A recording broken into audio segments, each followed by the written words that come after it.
And how's it going, guys and girls? How's it going, guys and girls? Thank you back on my channel, and yet again we are here to play DDLC Encore. As you do remember, we are starting now Natsuki's Road, and that will be we only do Earth Road, Yuri's, and Monica's, and then we'll go to another mod or see if there is something else in this mod, because I know that there is an Easter egg mod. So, let's go. Sarah is my dearest friend. I've always looked after her and cared for her in a brother-sister sort of way, but I've had my eyes on someone else recently. That hasn't been stopping me from wrecking my brain since their confection. I still ask myself, how could I have handled the situation better, or if I even made the right choice. I think I did. Just hope we can still work through this new chapter of our lives together. Suddenly remembering that we still had school, I snapped out of my train of thought. We should probably get going. We don't want to be late. Yeah, you're right. She says that slightly flustered. Sarah then suddenly looks off into a random direction, trying to avoid making direct eye contact with me. That's no good. Wait, someone was calling me. Why? Wait a minute.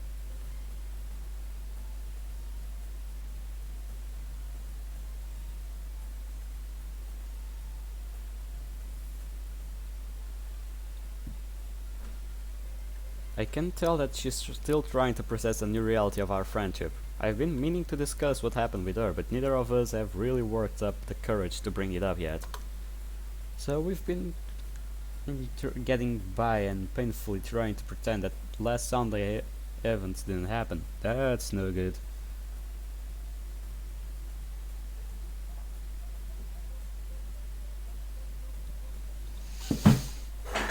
Ah, my feet hurts. God damn it. Well, let's get going. I try to put as much enthusiasm in my voice as I can, but it just ends up sounding forced. Sarah forces an awkward smile. Yeah, let's go. We awkwardly walk out of my house and make our way to school. Yeah.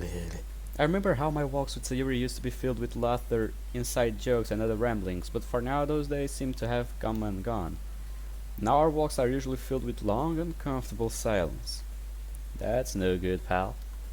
Though it's not like we haven't tried to break the ice with each other. You sure you did? I don't think like it. I told you that the festival was going to be better than last year. Yeah, I guess you were right after all, Sayuri. I'm actually glad they finally listened to the student suggestions and hired a real DJ. Oh, come on, the music wasn't that bad. The problem with the festival last year was that nobody put in effort to organize. That's what I'm saying. If they actually cared and took time to prepare, they would have hired a professional DJ. Now there's some cringy fuss here who makes nightcore mixes on his phone to handle the music. You don't give Keith enough credit. He tries really hard to make people happy, and he's really sweet too. Maybe you guys should get together then. I'm sorry, really. It's fine. Let's just keep going. Yeah, you messed up. As soon as we arrive to school, the morning bell rings, making all the other students scramble to reach their first period classes. Walking through the mass of other students, I can't help but reminisce at some of the memories I have had with Sayuri in these halls. I didn't really realize how much I've missed out and enjoying the craziness in the hallways before classes until I started walking with Sayuri again. Some of our fondest memories with each other were watching all the shenanigans in the school's halls. In hindsight, that's probably why our school started using hall monitors. Still, hall monitors or not, we always find something to laugh at. I see. After a few minutes of navigating our way through the crowded hallways, we finally get to Sayuri's first class. So, guess this is my stop. I can't help but detect an ounce of hesitation in her voice as she says that. Honestly, I can't really blame her, all things considered. We are both trying to figure out how to go about our friendship, and she always seems to be happy when she's around me, even despite my rejection of her. She's still willingly hanging around with me. Well, at least our friendship still managed to survive last Sunday. Yeah, I guess so. We stand there awkwardly for a moment. Well, I guess I'll see you in the literature club, right? Her disappointment is quickly erased by her usual cheery attitude. Yeah, can't wait. See you later. I managed a small smile at her before I turned to head to my first class. That's good. The school day is ordinary as ever. Let's skip then. Oh? After a moment of silence, Natsuki is the first one to speak up. Hey, Monica. Monica turns her full attention to Natsuki. Natsuki audibly gulps, but surprisingly keeps going with what she wants to say. Listen, it's not your fault that we couldn't get anyone new. Monica closed her eyes, seemingly trying to fight back tears. We did everything we could to make this event great for everyone. And to be honest, kinda had fun preparing for the festival. Natsuki shoots me a quick side glance. I know exactly what she's referring to. Yeah, Natsuki and I had a really good time together. We baked together and we even... I look over to Sayuri and see her staring me down with a sort of sad look in her eyes. Can't say it, not after I shot her down on Sunday. Even I can feel the face burning up as deep sense of extreme guilt washes over me. It leaves my tongue twisted and I don't know what else to say without upsetting Sayuri. Saving me from further embarrassment, Yuri is the next to speak up. Yes, I guess I did have fun making the banner. It was also the first time I got to share my aromatherapy with anyone too.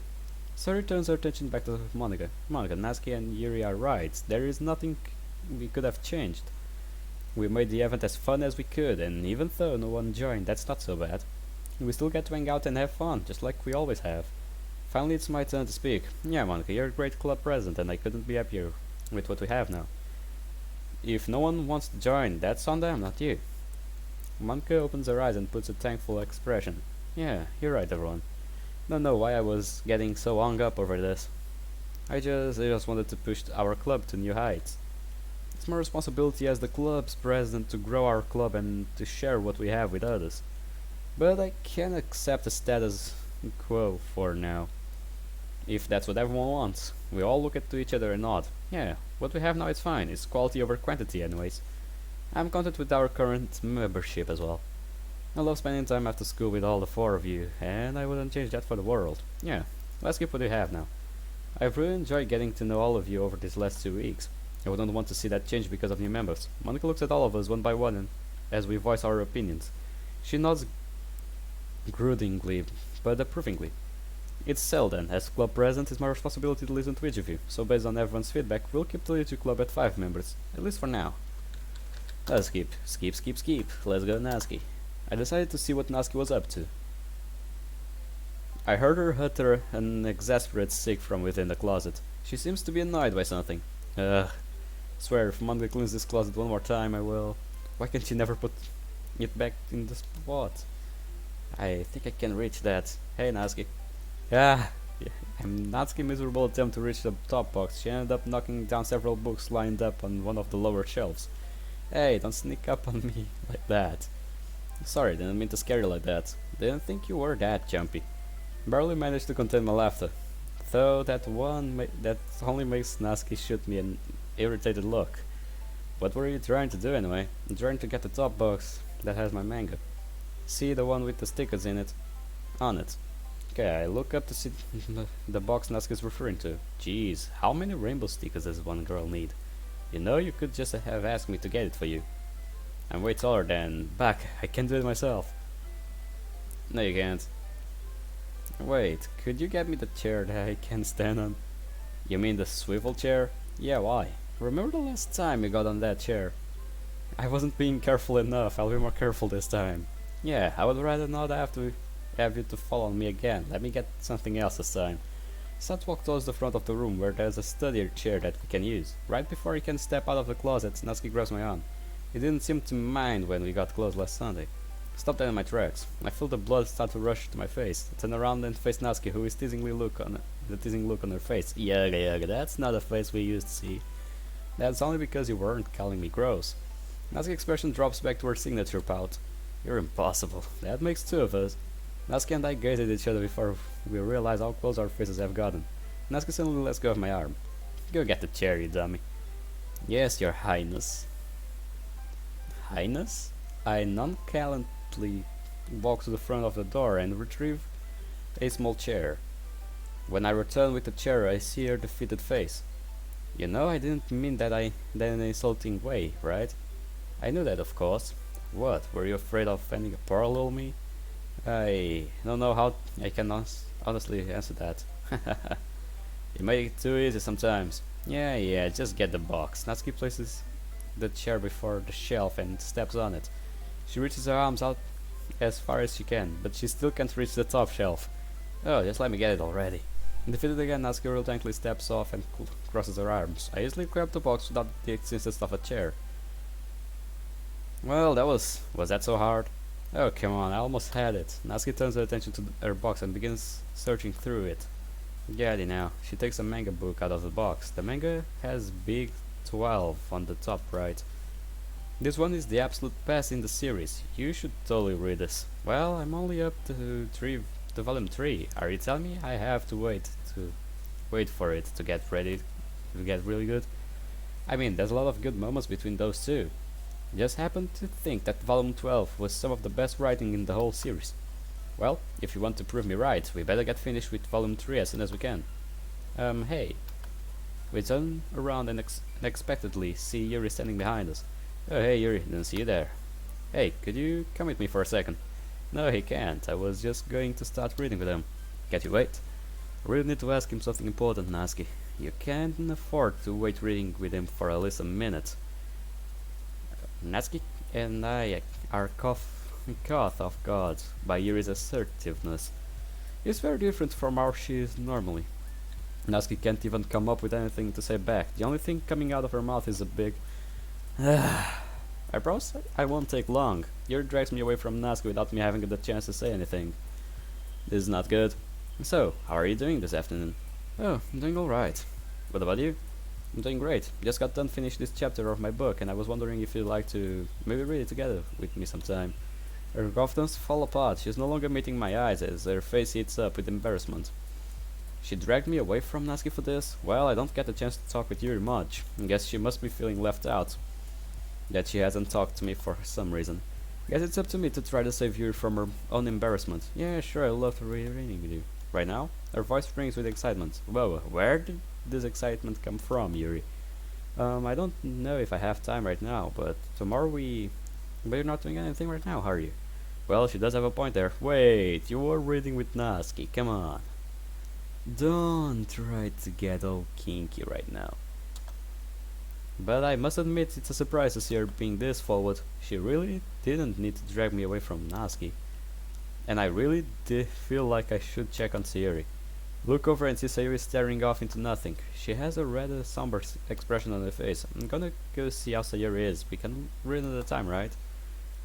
Okay, Yuri gives me a dejected look. It's fine, I won't take up any more of your time. I see your face turn bright red as she swiftly turns around and heads back to her desk.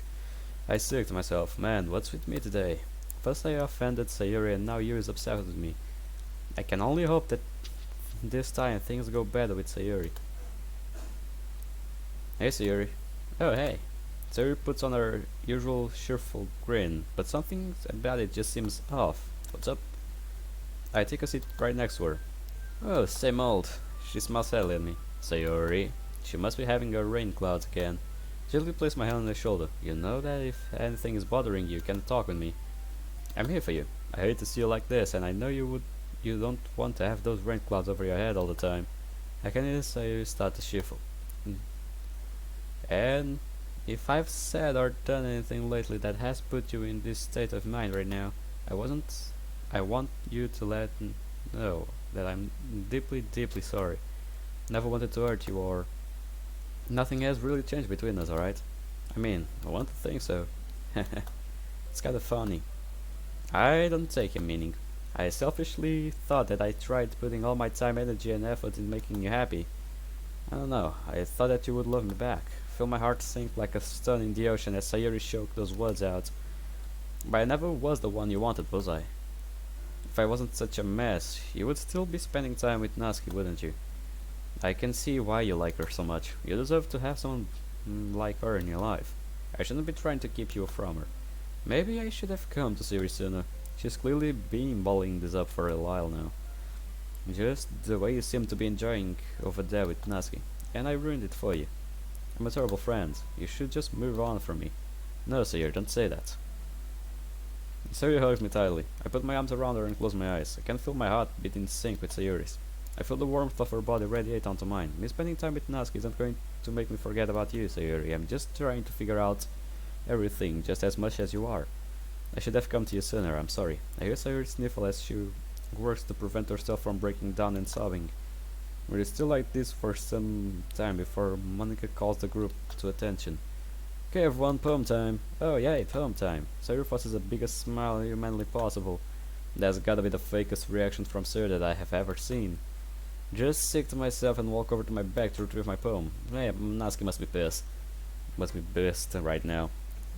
She must be so fucking pissed. Anyway, I proceed to exchange my poems with the rest of the club members, who all seem genuinely like it. Unsurprisingly, Yuri came to me first, excited for us to exchange poems.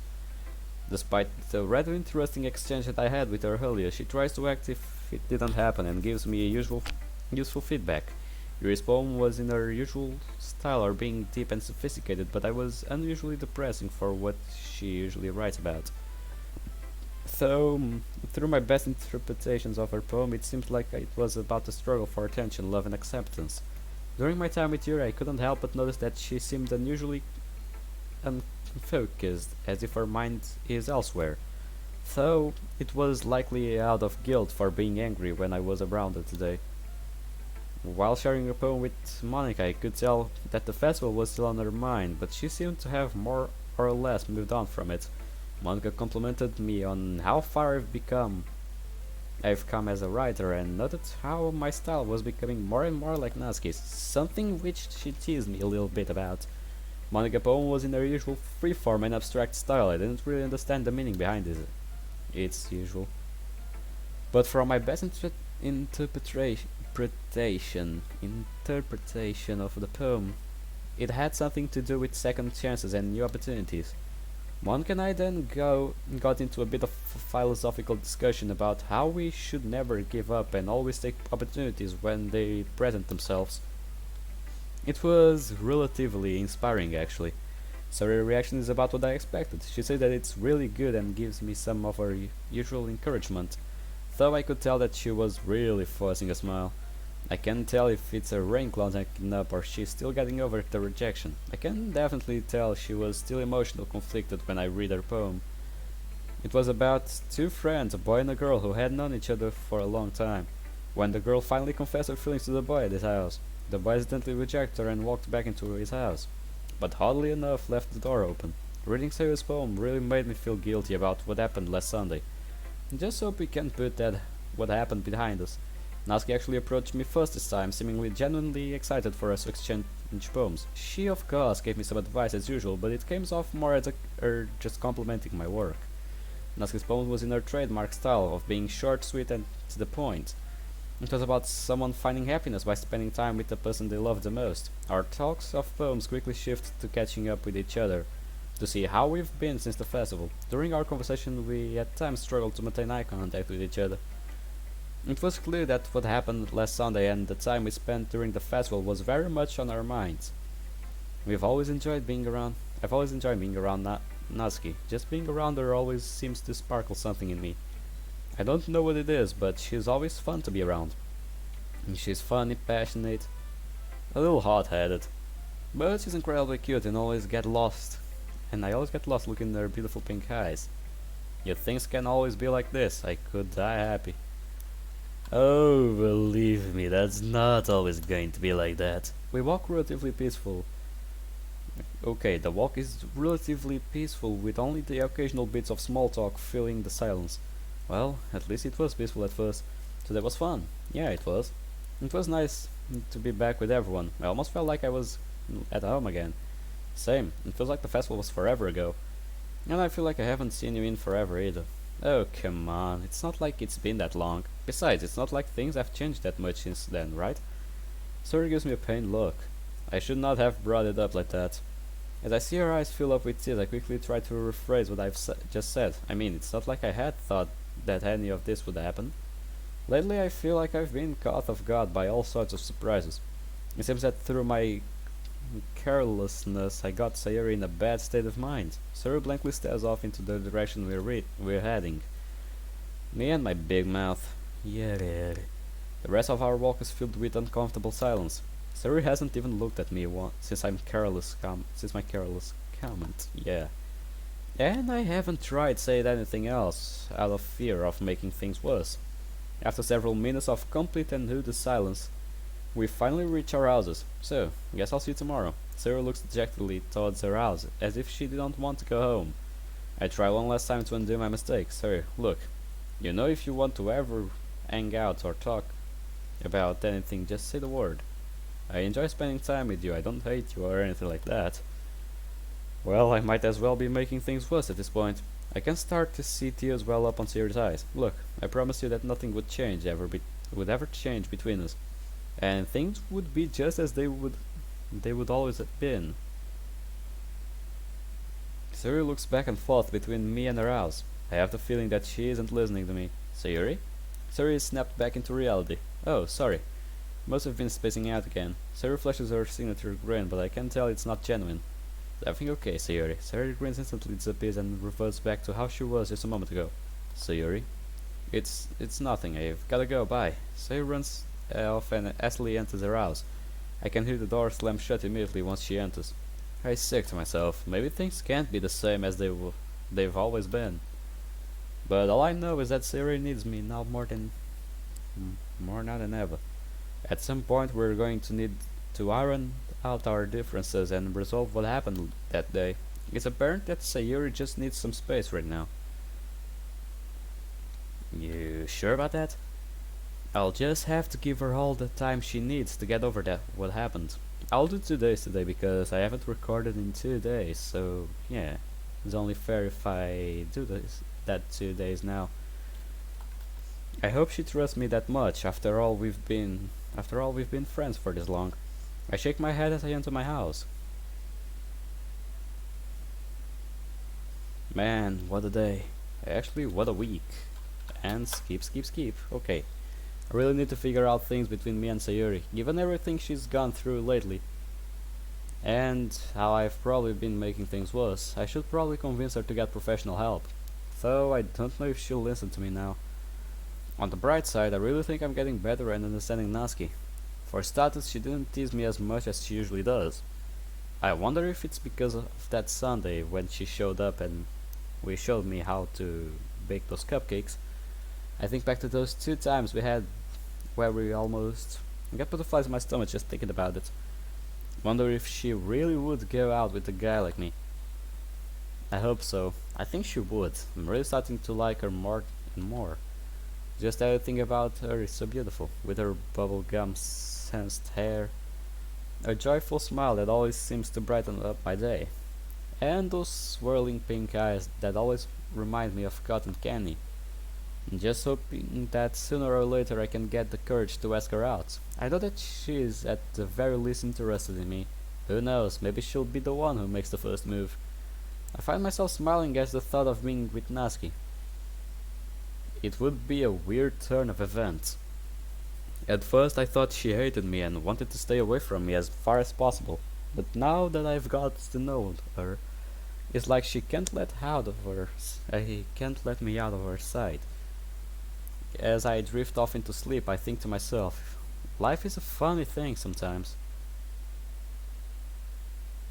It really is, isn't it? A dark, mysterious, eerie voice echoes in my head. Yeah, go on. Oh, I found myself back in the club room. Only something's off. Why am I here after hours? Look up and see all the desks and chairs on the ceiling. For some reason arranged as they normally would be. Wait, why is everything on the ceiling? I look down to see that I'm actually on the ceiling. Everything is upside down. The hell? As I take a step forward, the room shifts with me. Hey. I know that voice. It's coming from the closet. Come over here, I need your help with something. Natsuki? Come on, dummy, I don't have all day. Something's telling me that I shouldn't go over there. But I lose control of my body. The room shifts towards me every time I unwillingly take another step closer to the closet. I stop just outside the closet. It's pitch black, I can't see anything. Natsuki, are you in there? There's no response. Natsuki, are you in there? The closet isn't that big, so it's not like there's much of a room for her to hide from me. I then see Natsuki's face emerge from the darkness. Natsuki? There you are. She really smiles at me with a wicked look on her eyes. Every warning sign in my body is telling me to run away, but I can't move my legs. I wanted to show you something. A piece of paper floats over to me and my arm outstretches and grabs it without my manual control. I wrote this just for you. Oh, a nice poem. I liked it. I like the colors, the bugs, you know, the glitches appearing. Oh my god, it's amazing. I liked it. Thanks, I loved it. Hey, did you like it? I spent all day working on that. I know you just love my poems. Aren't they cute? They actually make fucking sense, unlike Yuri's. They pick on emotions and stick with, unlike Sayuri's. Though I can't be better than Monica, who actually has a family that feeds her. You like it, don't you? Kinda like how you like me. I know you like me. So why don't you play with me? I want to play with you and play with me. Play with me. I'm so lonely. Yeah. Lonely. I'm so lonely. I have nobody on my own. I'm on my own. Yeah. Snap. Oh snap. I open my eyes. I look around and see nothing but black, empty space. Doing a quick self-check, it appeared to be okay. What the hell? What the hell was that? Was that real? No, this can't be. This is just a bad dream. I'm having a bad dream. You're lucky that this is a dream. This is what ultimately should have happened. But reality changed. And she lives. For now. You're putting me in the box by spending time with her. Do us both a favor. Stay away from Natsuki. Let her die. She's not worth it. Let her suffer. Let her die. Yeah. Already know what I have to say. I wake up startled, my heart pounding rapidly as my lungs struggle for air. I try to purge what I saw last night from my memory, but I still feel like I can see Natsuki's horrifically snapped neck. It's rather unsettling. I used to have nightmares when I was little, but I don't remember having this kind of reaction. Who's her? Natsuki? Why on earth would I do that? More importantly, why would I let anyone die? Oh. What? I blinked a few times just to make sure that what I saw wasn't real. Okay? You okay? Sir looks worriedly at me. Were my eyes trying to fake that it was anything serious? Yeah, I'm good. Sometimes nothing just got in my eye. I see. Sarah looks off in the direction of school. I don't think she really bought into it. Tried to move on from the subject. Well, hey, we might as well start heading to school, huh? Sarah looks back at me with a blank expression on her face. Yeah, I guess so, she says solemnly. Sarah and I turn and start slowly making our way to school. That's no good. I still feel guilty for making Sarah run off yesterday. She hasn't said a word to me since we started walking. The entire time she had a mix of sadness and confusion on her face. I say to myself, I have no idea how we can salvage our friendship. At this point I'm probably doing more harm to her mental health than good. Anytime I feel like I do something good to Sayori, I end up messing it up later.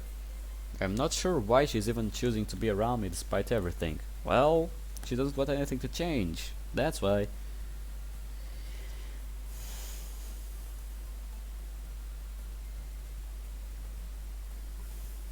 Wait. I'm not sure why she's even choosing to be around me despite everything. Look to Sayori, who quickly realizes that I'm looking at her. Instead of being dismissive like I thought she would be, she unexpectedly shoots me a small smile. Can't help but return the favor with a smile of my own. Oh, that's good. That's really good. Even if this awkward and painful chapter of my friendship with Sayori, we still have our fair share of laughs and smiles. Almost how it was before all this started. I've known her for 14 years. Wow, that's a long time. The friend I've had for longer. Guess I know her for 9 years. 8 or 9 years. She's my best friend and, well, she's helped me through a lot. Either way, let's keep going. But the reality is, I don't know how I can even make amends with her after all the crap I've put her through.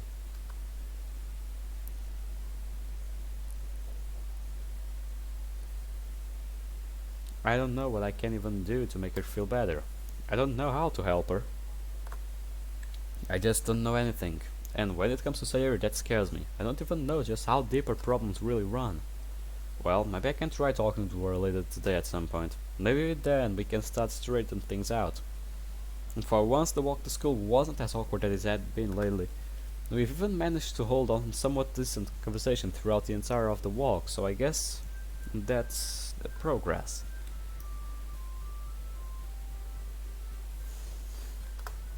Not to mention Sayuri seems to be doing much better now given what happened yesterday. We did manage to arrive a little earlier than usual, so we just passed the time by slowly walking up and down the hallways until the morning bell rings. And that's why cinnamon buns taste better with icing. I mean, I don't disagree, but I think it's better to have the icing in the cinnamon bun rather than on top of it, you know? But then that would make it a pastry. But then that would make it a pastry. Just before I could answer, we hear the bell ring throughout the school, signifying the start of another day of school. Well, I guess our discussion about cinnamon buns and pastries will have to wait for later. So let's out a small giggle.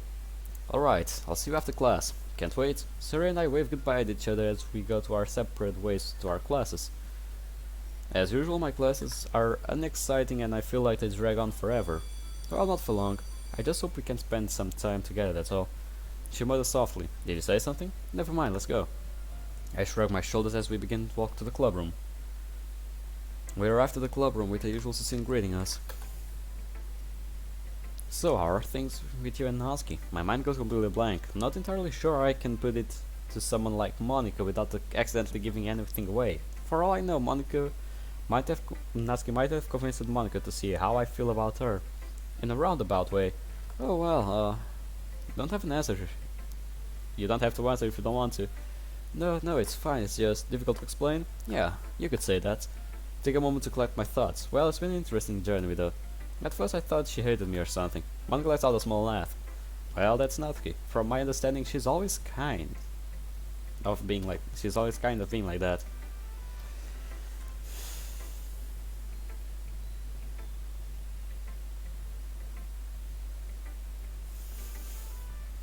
Really? Did she tell you something? That's not really something for me to say. But I can say that she's been a lot happier since you've joined. Well, it's good to see that I did something right at least. Monica lets out another small laugh. Oh, come on, you should give yourself a little more credit on that. I mean, my relationship with Sayuri has been a mess lately. I don't even know what I'm supposed to do with her. Do you want to talk about it? I mean, I tried to figure out the best way to articulate my current status with Sayuri. It's just been awkward since last Sunday. Like, one moment everything will be fine. Then the next thing I know I'll say something stupid and I'll ruin her day. Guess her feelings are still raw from, you know.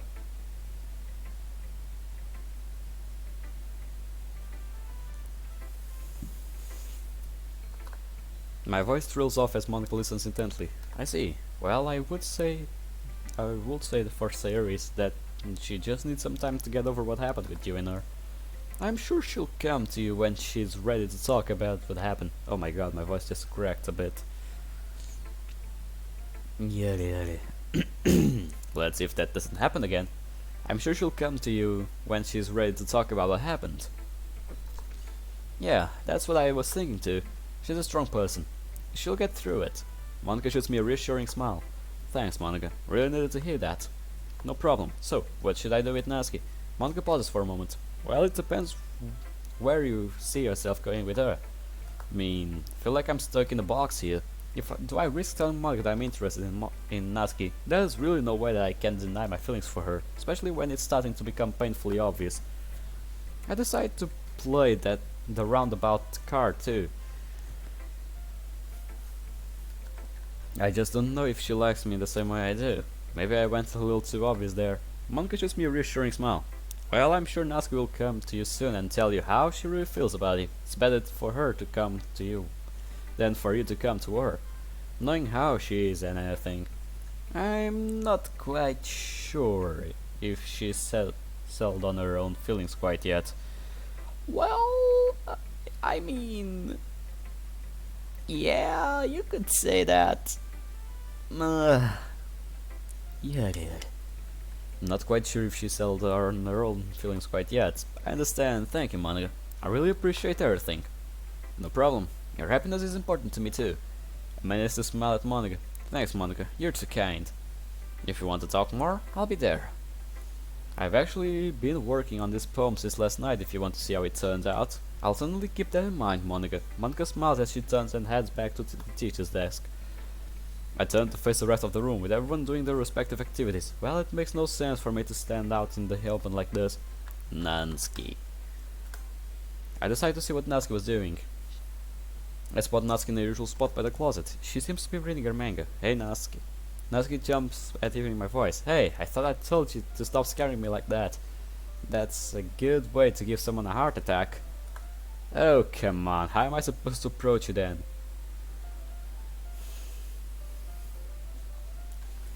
Send a pigeon carrier?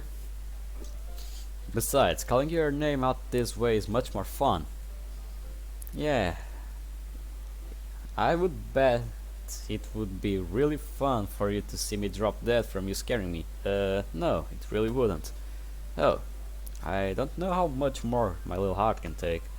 Natsuki then pretends to faint dramatically as she has the biggest smirk possible on her face. Oh, come on, you're just being over dramatic now. Natsuki lets out a laugh. Oh, no shit. Well, she kinda looks good now. Yeah, real funny. Hey, sometimes you make this too easy. Come on, you would know I would help you if you really ever needed it.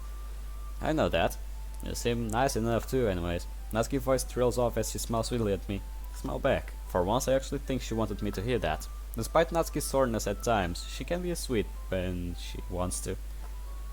Anyways, want to rip off at girls? Since, you know, we didn't get to start last time. Natsuki eyes out over the floor as she references the incident we had last time. Well, hopefully Natsuki and I can read in peace this time. You know it. Great, wait here, I'll go get it. As I watch Natsuki zip into the closet, I can't help but be reminded of what I saw last night. What a horrifying look she gave me when she came out. Hey, come over here, I need your help with something. My head starts to spin. What's happening? I feel like I'm right back in my dream. My eyes dart to the closet. What if it happens again? Wait, why am I thinking like this? Come on, dummy, I don't have all day. I take a deep breath. Come on. It was just a stupid dream. You have no reasons to be thinking like this. I walk in and brace myself for the worst. But all I see is Natsuki struggling to grab her manga. Jeez, it took you long enough to get in here. What were you doing? Sorry, spaced out there for a bit. There's no way I'm telling Natsuki about my dream last night. Or the hallucinations I just experienced now or this morning. She'll think I'm crazy. Well, hurry up and grab that one. She points to a special edition copy of Perfect Girls. Unlike the normal copies that I have seen from the series, this one is golden and reflective. Yeah, figured. It's one of those books that really grabs your attention if it's on a shelf now, somewhere. Whatever you say, Natsuki, I grab the copy of the manga as we walk out of the closet. While walking out of the closet, I take a closer look at the manga copy. Gee, this looked like it was definitely expensive. Now I see why Natsuki here, always raising hell if she can't find the manga. Wow, where would you get this? That's what happens when you go to conventions. I was able to buy it discounted price there. Otherwise getting it would have been super expensive. Convention, huh? I mean, I may read manga every now and then, but I'm clearly nowhere as enthused about it as Natsuki is. What, you've never been in one? Can't say that I have. Well, I'm going to have to fix that. You're going to take me to one? Well, obviously. They're really fun. You can get all sorts of rare collectible there. Huh, never thought of it like that. There's actually a convention happening in town next week that we could go to. Wait, is she asking me out? Apparently my facial expression gives my thoughts away, but it isn't a date. I never said it would be. It's written all over your face. I feel my face hot with embarrassment. I try to deny Natsuki's claim. Don't know what you're talking about. Natsuki lets another laugh. Whatever you say. Anyways, let's start reading. Finally! I say that in a sense of relief in my voice. Though Natsuki sees an opportunity to take advantage of that, which I should have seen coming. Yeah, you can daydream while we read. Let out the cig as Natsuki continues to laugh and seeming flustered. We both take our seats underneath the windowsill. Well, you ready? Yeah. Any particular reason you wanted to read from this and not the other copy? Well, the special edition has some exclusive art in it. Not to mention it managed to pack volumes 1 through 6 into it. Wow, that's awesome. You're pretty incredible to be able to get your hands in something like this. Natsuki blushes. You don't mention it. Just start reading it. Yeah. Open the manga and we begin reading, starting where we roughly left off in volume 3. Let's go. As we read throughout the manga, Natsuki sure enough points out all the differences between the special edition and the original. While I don't have much of a preference for reading either one, since they're all the same thing, considering the special edition artworks does add a nice touch to this copy. I also noticed that the longer we read, the closer Natsuki has gotten to me. I also get to the point she goes quiet and she looks at me more than she looks at the manga. At first I try to ignore it, but it becomes distracting enough to the point where I can't continue reading. I turn to my right and see that Natsuki is not even looking at the book anymore. She is just staring at me, with an intimate look in her eyes. Oh, what you doing? Natsuki doesn't respond. It seems like she's some kind of trance. Don't know what to do. Sure, I don't mind Natsuki looking at me like this, but I'm afraid that something's gonna catch us and immediately get with the wrong idea, especially considering how Yuri was yesterday. Glance around the room and see Yuri reading a book. Sayuri spacing out, and Monica working on something. Then I turn back to Natsuki, meeting her gaze. Natsuki then suddenly embraces me tightly. I'm so surprised by Natsuki's sudden embrace that I nearly dropped the manga. Stay there. Now that I know how to screenshot, I'll do it. There you go. I am so surprised by Natsuki's sudden embrace that I nearly dropped the manga. Her hug feels warm. My mind goes blank in this situation. Natsuki is willingly hugging me. Yes. Why are you surprised, though? She moves to whisper in my ear. This feels nice. It really does. I like it. I can almost get used to this. Natsuki's comment catches me completely off guard. She is usually never this forward. Still though, I think I could get used to this too. Before I can respond, Monica stands up and walks to the front of the room. Okay everyone, gather around. I have an important announcement to make. Suddenly Monica and Sayuri eyes turn to me and Natsuki. Yuri, confused of what's going on, turn around, only to see what Monica and Natsuki are staring at. Natsuki and I are practically cuddling at this point. All the three girls are looking at us with a bit of irritated, almost jealous expression on their faces. Great. Well, it's up to me to attempt to salvage the situation. I swiftly nudge Natsuki. Hey, Natsuki. Natsuki looks up to me with a disoriented look. We kind of need to get up. Monica has an announcement to make. Do we have to? Why is it every time I try to spend time with you like this? It gets ruined. Natsuki might have said that last part too loudly. She turns to see the other three looking at us. She turns bright red as her hair ties. She hurriedly stands up and storms to the front of the room, plopping into a seat, and turns to look out the window, not wanting to make eye contact with any of us. Sayuri and Monica and Yuri all look off in different directions, trying to avoid making the situation even more awkward than it already is, as they take the seats at the front of the room. While on my way to the front of the room, Yuri abruptly stops me.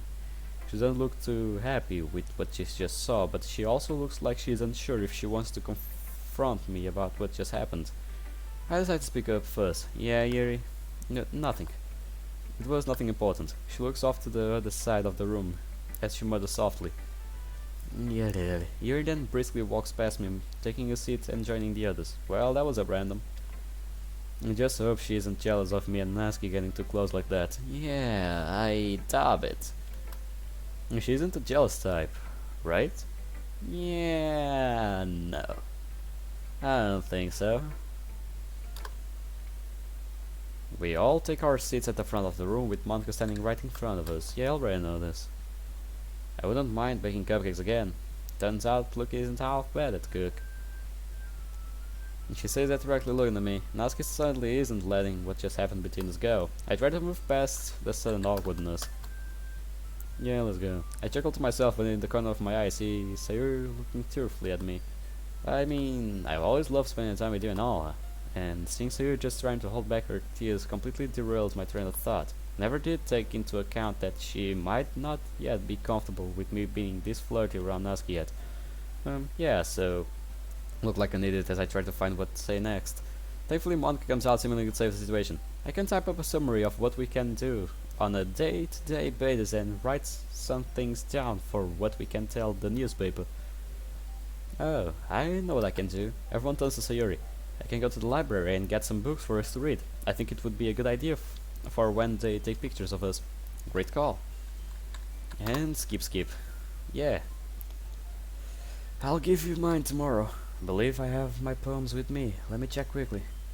Yuri searches through her bag and retrieves a small stack of papers. Here you go. That should be everything. Yuri hands me your poems. Thanks, Yuri. Okay, everyone. You all know what to do. That concludes today's meeting. Be sure to find your poems and give them to him. Oh yeah! I mean, if last time was Sayuri's... No, if last time was Natsuki's love letter, probably this one is Yuri's love letter. Okay, oh shit, oh god. This will be ridiculous. Let's keep going. The walk home with Sayuri is once again filled with awkward silence, especially considering how Sayuri saw me getting too comfortable with Natsuki. Though we were able to make at least some small talk, with mostly just talking about how our day went. But even then, Sayuri is cagey on some of her answers and struggles to directly answer me at times. I'll do a third day because, I don't know, I feel like knowing what's going on. Well, if I want to fix my friendship with Sayuri, it's better start now.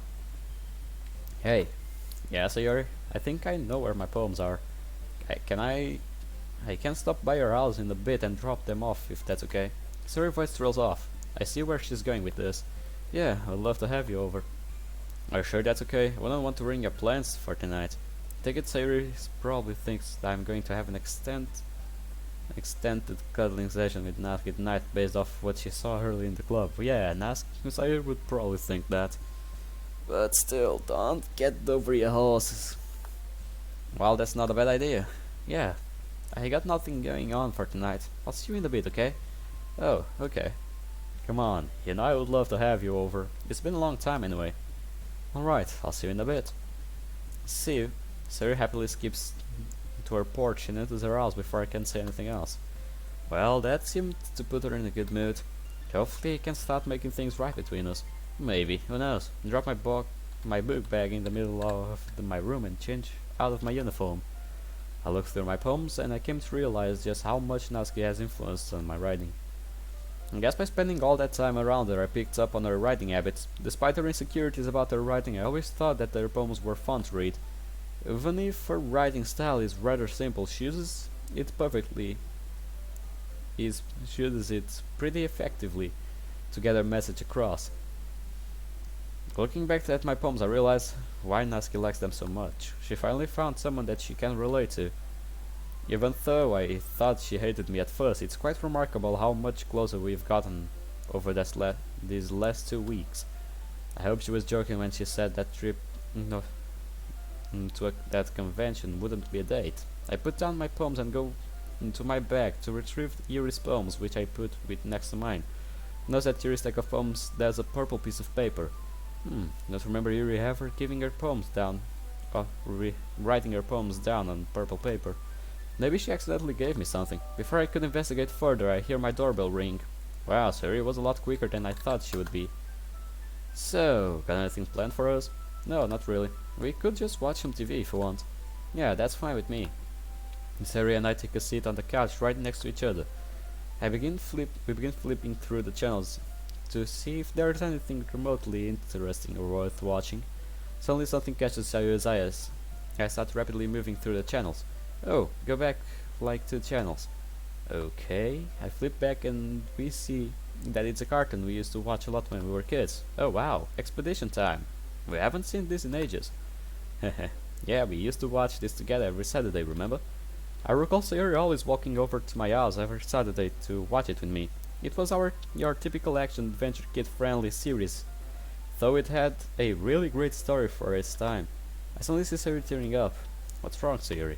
She pointed at the TV. I see the episode title. This was the last episode they made. That's a bummer. I thought it was at least still being made. Though the show already had an incredibly long lifespan, it was starting to show that the producers were running while running out of ideas in the last few episodes we watched. I guess when we stopped hanging out, we both stopped watching it. I look at the date of that episode. Huh. It only aired a few months ago. I can't believe we missed the finale. The finale. Yeah, fuck it. By a few months too. Yeah, me too. Sarah wipes her eyes. Well, let's watch this episode together. For old time's sake. Let's do it. Sarah smiled as I rewind the TV to the start of the episode. As we watch the episode, I can't help but feel a few years younger. My mind is filled with all the memories I have with Sayuri. From when we first met, all the games we played, the moments like this. She really was always there for me, and I was there for her back then. What changed? The realization then hits me. No, I changed. Sayuri perks up. Did you say something? No, it was nothing. Sayuri sings and turns back to the TV. I can't help but think to myself either. I really shouldn't keep this from her. I already shut her down once. I was thinking to myself about the times we used to share like this, you know. Sayuri turns back to me. I was thinking about what changed, what that stopped us from doing this, and I see now that it was me. Guess I started getting way too into games and anime for my own good. Didn't even realize that it was destroying all the relationships that I had. Sayuri tearfully looks at me. And I'm sorry, Sayuri, I shouldn't have done this to you. Or Sayuri puts a thing on my lips. It's fine. I'm just glad that we finally get to spend some time together, like we always did. Sayuri recalls her finger. But I've still been a bad friend to you. I've been way too careless with what I say or do around you. Especially how things went last Sunday.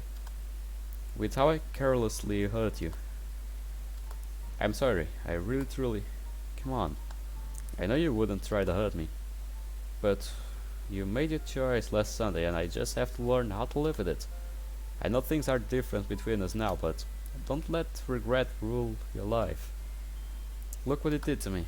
But I don't even know what I want to do with my life. I don't even know what I feel right now. What do you mean? I don't know. I just don't know what I want now. I don't think I understand. Look, I'm glad I got to spend some more time with the others in the club. I'm glad I've gotten to know Natsuki. I'm glad that I got to spend some time with Natsuki yesterday. And today too, as well. I don't know, I feel like I should start spending some more time around you. I feel like I've been too distant from you lately. So shoots me a quizzical look. I thought even Natsuki liked each other though. I mean, we do, but we're friends. And yes, I just got a little too friendly with Natsuki there for a second. Yeah, you kind of did. There's a moment of uncomfortable silence between us. I really didn't mean for you to see us like that, given what happened. It's fine. I'm just glad I was able to bring you out of your shell a little. At least something good came out of that. Yeah, if it weren't for you, I would be on my way to becoming a full-time NEET. We both chuckled to ourselves. But look, I guess what I'm trying to say is, missed you. Sayuri pauses and takes a moment to reflect on what I just said. Hey, I miss you too. Sayuri has a mix of emotions on her face. She becomes a bright red as her bow. I wouldn't mind spending more time around you. Yeah, it's been too long. Unable to say anything more to each other, we turn our attentions back to the TV, finish the rest of the episode. And the sun sets just as the episode has finished. They truly went out with a bang. Well, that was fun. Yeah, it was. It was a little hard to follow with some of the new characters though. I guess we can watch the lead up to the final together sometime. Yeah, that sounds great. Well, I have to head back. Alright, I'll talk to you tomorrow. Laters. Sayuri smiles sweetly before turning out to the door and exiting my house. I sit there for a moment reflecting on today's events. Sayuri and I were finally able to at least put some of last Sunday events behind us. Well, progress is progress. I think that to myself, as I grab Sayuri's poem and head upstairs. After grabbing Sayuri's poem from the dining table, I put her stack right next to mine and Yuri's. I remember that there was something in Yuri's stack that stood out to me. After comparing all the three stacks, I see Sayuri's stack is completely identical to mine. Yuri's stack is the only one that has a purple piece of paper. I begin to look through Yuri's stack. As I look through her poems, I can't help but be reminded of the first time we shared. At first, it was a bit hard to understand the meaning of her poems, but the more I read, the more I understood them. Yuri was always probably one of the club's deepest writers. Her poems may look convoluted and confusing on the surface, but once you got past that, you got to realize that Yuri's poems were always meaningfully articulate. I always enjoy. I always found joy in reading poems. They can always be fun. They can always be as fun as read Natsuki's, and just as deep as Sayuri's and Monika's. And she truly is a talented writer. Heck, she might even be one of the best writers I've ever met. I really have learned a lot from her. Through my train of thought, one of the pieces of paper escapes my grip. I put the poems on my desk and bend down to grab the stray paper. Look at the title. I don't remember reading this one. Purple Lily. Okay. At the center of a grassy field where a gentle wind blows, a lone purple lily stands waiting for a kiss from the sun. A green carnation stands nearby, elegant and confident in her beauty. The sun visits her, and she laughs with joy. A blue hibiscus rests waiting, unmotivated. Along comes the sun, bringing new life to her petals. A pink rose bears her thorns, warning all to stay away. Even in her the sun finds beauty, ready to share happiness and delight. And yet as the sun goes in his way, the lily is left behind, alone in the shadow, while waiting for her own dose of glee. Had she done something wrong? Had she made what made her so undesirable? As she waited for her next chance to the sun, and she worried how she might be at fault for a sad situation.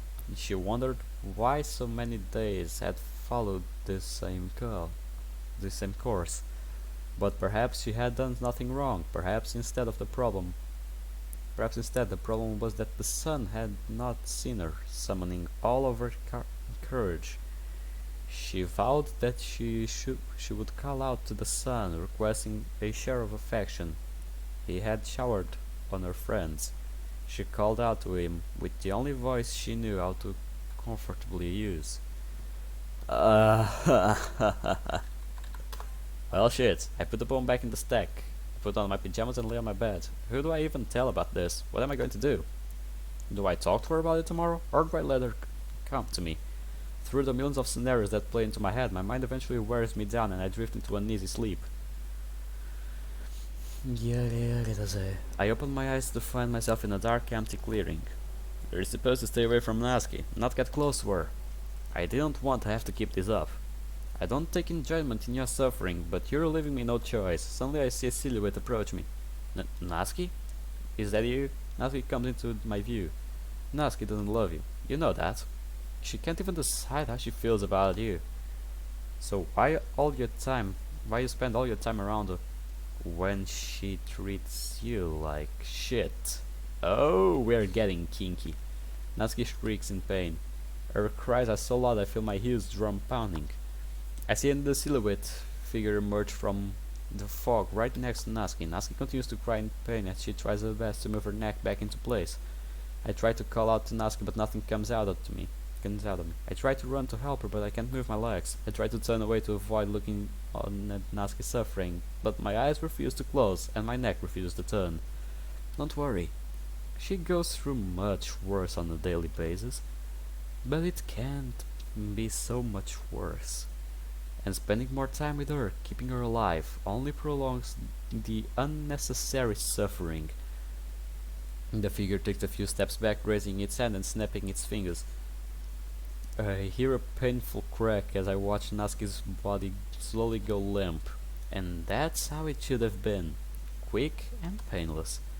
Natsuki no longer moving or making any noise. Her body appears to be levitating, keeping her upright. Her now gazeless eyes look intense, unsettling at me. But you're keeping her alive and you don't even know it. Your being around her is just enough to give her the reason to hope in her worthless life. She's not meant to this world. Her seemingly innocent mind is filled with nothing but presumptions and prejudice. She speaks like a queen, but is treated like a peasant, and peasants are condemned to die. She's going to die, and you need to let it happen when the time comes. Spending more time with her is only going to make it harder on everyone.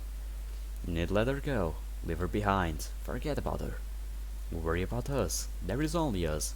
Just us. I suddenly wake up with a sudden urge to vomit. About how I couldn't save Natsuki.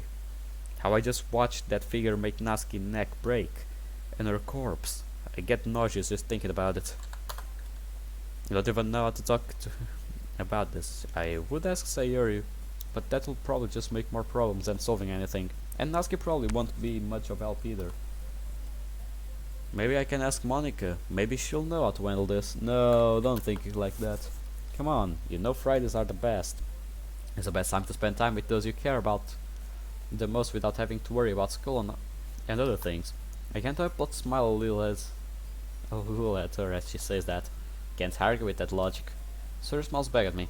Looks like things are finally looking better for us. So, how did you sleep? And I spoke too soon. Oh, you think? I didn't thought of it. Nah, maybe it's your impression. I don't think you spoke too soon. Well, I hesitate on how I should respond. I feel a familiar chill crawl down my spine. Hey, are you okay? You look pale. Yeah, I'm fine. Just had a rough night, that's all. Sayuri continues to look worriedly at me. Hey, is something wrong? You know that I'll help you. I know, Sayuri.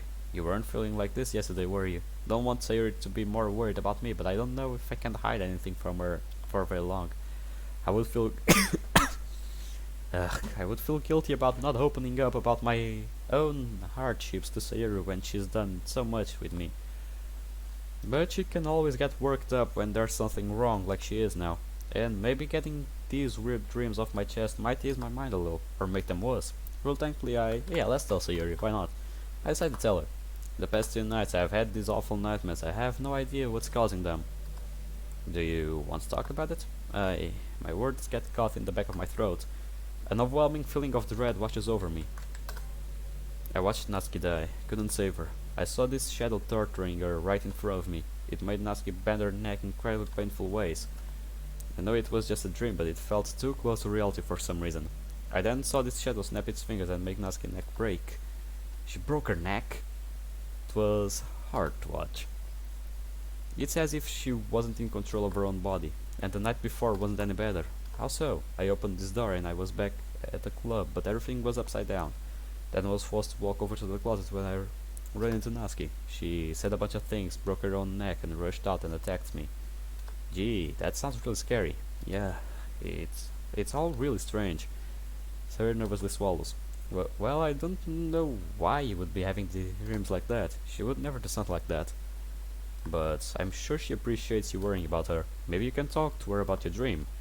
Fat chance, she'll think I've lost it. I'm surprised you don't think I'm crazy. Well, you think I'm crazy, don't you? No, not saying that. Let's just say I've had weird dreams before too, so I know what you're going through. Were they as bad as mine? If you don't want to talk about it, it's fine. I won't push you if you aren't ready. Thanks. Guess we can just go to school now. Ah, I guess so. Wouldn't want to be late. Sarah seems to completely ignore my comment as we begin to walk to school. Maybe it wasn't that good of an idea. Even though lately it started to become the norm for our walks, it's still frustrating to be right back where we were right after her confession, especially since we started to move past last Sunday. Now she's thinking who knows what inside that head of us. And what does she mean she's had weird dreams too? It's not like we've gone through the same thing. To Siri trying to smile hopefully at her, but she's just looking blankly down the road ahead of us as we walk in unison down the sidewalk. I let out a small sigh. Guess she's just not in a talkative mood. She's probably overthinking again. Hopefully she'll get over it soon. However, I quickly realize that I have another problem brewing. Yuri's letter. I haven't really thought about how I'm really going to handle that. As I was thinking earlier, telling Monica about the situation seems like my best course of action. Normally I would tell Sayuri, but I don't think she would take it very well right now. I guess my only real option is go to Monica before the club. Knowing Yuri will probably want to talk to me. I'm really not looking forward to today. What if someone else gives me another confession letter? Okay, Sayuri takes me out of my train of thought. Yeah, you okay? You just stopped walking. I did. Realizing that Sayuri is more than a few steps ahead of me, I jogged to catch up to her. Are you really sure you're okay? You've been acting strange today. I'll be fine. I've gone through worse. Maybe you should stay home for school day. I wouldn't want you to get any worse. I'll be fine. Besides, I really need to talk to Monica. Monica? Why? It's something related to what we are doing for Monday. Okay. Hey, Siri. Yeah, don't worry about me. If I feel worse, I'll go to the nurse office and then you can take me home, okay? Okay. But if you feel sick, you text me right away, okay? You have my word, emergency contact. Siri blushes. You trust me that much, huh? I mean, I've known you for the longest. But don't let it get to your head. I won't. Come on. We are really going to be late to school. Siri glances around the corridor to make sure we are alone. Just let me know if something happens with you, okay? I will, Siri, don't worry. I'm more worried about you. Me? Why? Earlier you looked like you just saw a ghost. I just hope I didn't scare you with any of the details. It's it's not that, really. I'm just worried that something is going to happen to you. I'm starting to think that Sarah might somehow have had the same kind of dreams I'm having now. That's not really possible, is it? Oh well, there's no time to think about that now. I'll be fine. I should say with a reassuring smile. Promise? I promise. Today, okay. I'll see you later. Laters. Sari walks off to her classroom while I head off in the opposite direction towards mine. Walk into class just in time before the teacher starts the lesson. Not to mention I'm pretty curious of what kind of dream she's been having. Sari have never mentioned anything like that to me before. Well, yeah. Could those be her rain clouds? Maybe? In any case, my most pressing concern is how to deal with Yuri's confession letter. I think Monica and I share the same lunch period, so I could probably pull her aside and hopefully she'll be willing to talk to me. I think to myself as I continue to listen to the teachers drone on. And let's get going. Okay, skip. I mean, to tell you the truth, I didn't even really know that Yuri liked me. In fact, I think she thought I hated her at some point because I was spending so much time around Natsuki. And so I'm surprised that she would be giving me this. Maybe this is her attempt to reaching out to you, to confirm her feelings for you. Probably. But I do feel drawn to Natsuki. We just click. I'm really happy whenever we get to spend time around each other. And I do think she feels the same. I see. I have nothing against Yuri, I really don't. I think I just like Natsuki better. But if I ever told her that Yuri gave me this, she would flip out. Yeah, she would. Does Yuri know that Yuri gave this to you? No, I didn't tell her. And I really don't want to drag her into this. Yeah, it's probably for the best. You're better off figuring out what you want to say to Yuri. Alright. So, what should I say to her then? Just tell her how you feel. Yo.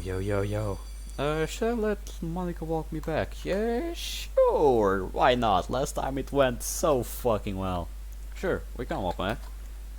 Let's go. The idea only continues to make me flustered. Monica slides up to me and whispers in my ear. This is nice, isn't it? To have someone walk with you to keep you company. Yeah, it is. Does Natsuki... Hey, what's up? There's someone yelling at us from across the hallway. Wait a second, I recognize that voice. Natsuki? Well, duh, who else? My, you startled me. I was really going for him. Hey. Well, you do it to me all the time. Why can't I do it to you? Fair enough. How are you doing? Oh, doing great. Just heading to my next class. That's nice. Yeah, we're just heading back from lunch. Turns out we have the same period. Crazy, right? Yeah. Now I won't have to hear you complain about not having anyone to sit with. Hey, I wasn't complaining. Well, in any case, it was nice of you to join us.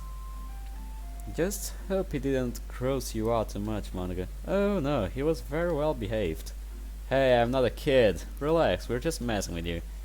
But in all seriousness, thanks for sitting with us. Well, I really should be thanking you after all. It was at least I could do for you. Monica shoots me a quick wink. Though it looks like Natsuki caught that and she briefly looks quizzically at me. Great. So, do you guys have the same class or something? No, I was just walking him back. I have Mr. Takahashi class next? Okay, yeah, Japanese stuff. Why? Is that all the way to the other side of the school? Ah, well, I don't think taking a slight detour from my normal road will make me late or anything. Yeah, I guess. There's a bit of awkward pause between us as the other students begin clearing the hallways. Well, guess that's my cue to head out. It's alright, Natsuki. We'll see you in the club.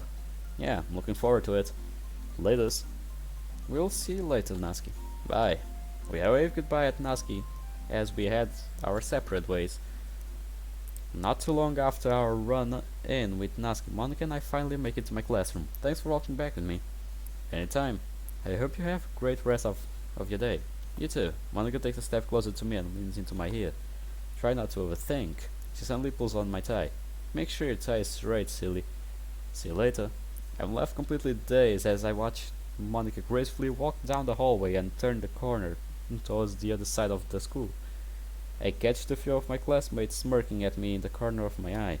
Flustered, I just walk into my classroom and hastily sit down, refusing to make eye contact with anyone as I process what just happened. The rest of the day seems to grind to a crawl as I begin the second half of the day. And she did help me make things less awkward between me and Natsuki. I don't know Monica. I know Monica wants to help me, but fuck.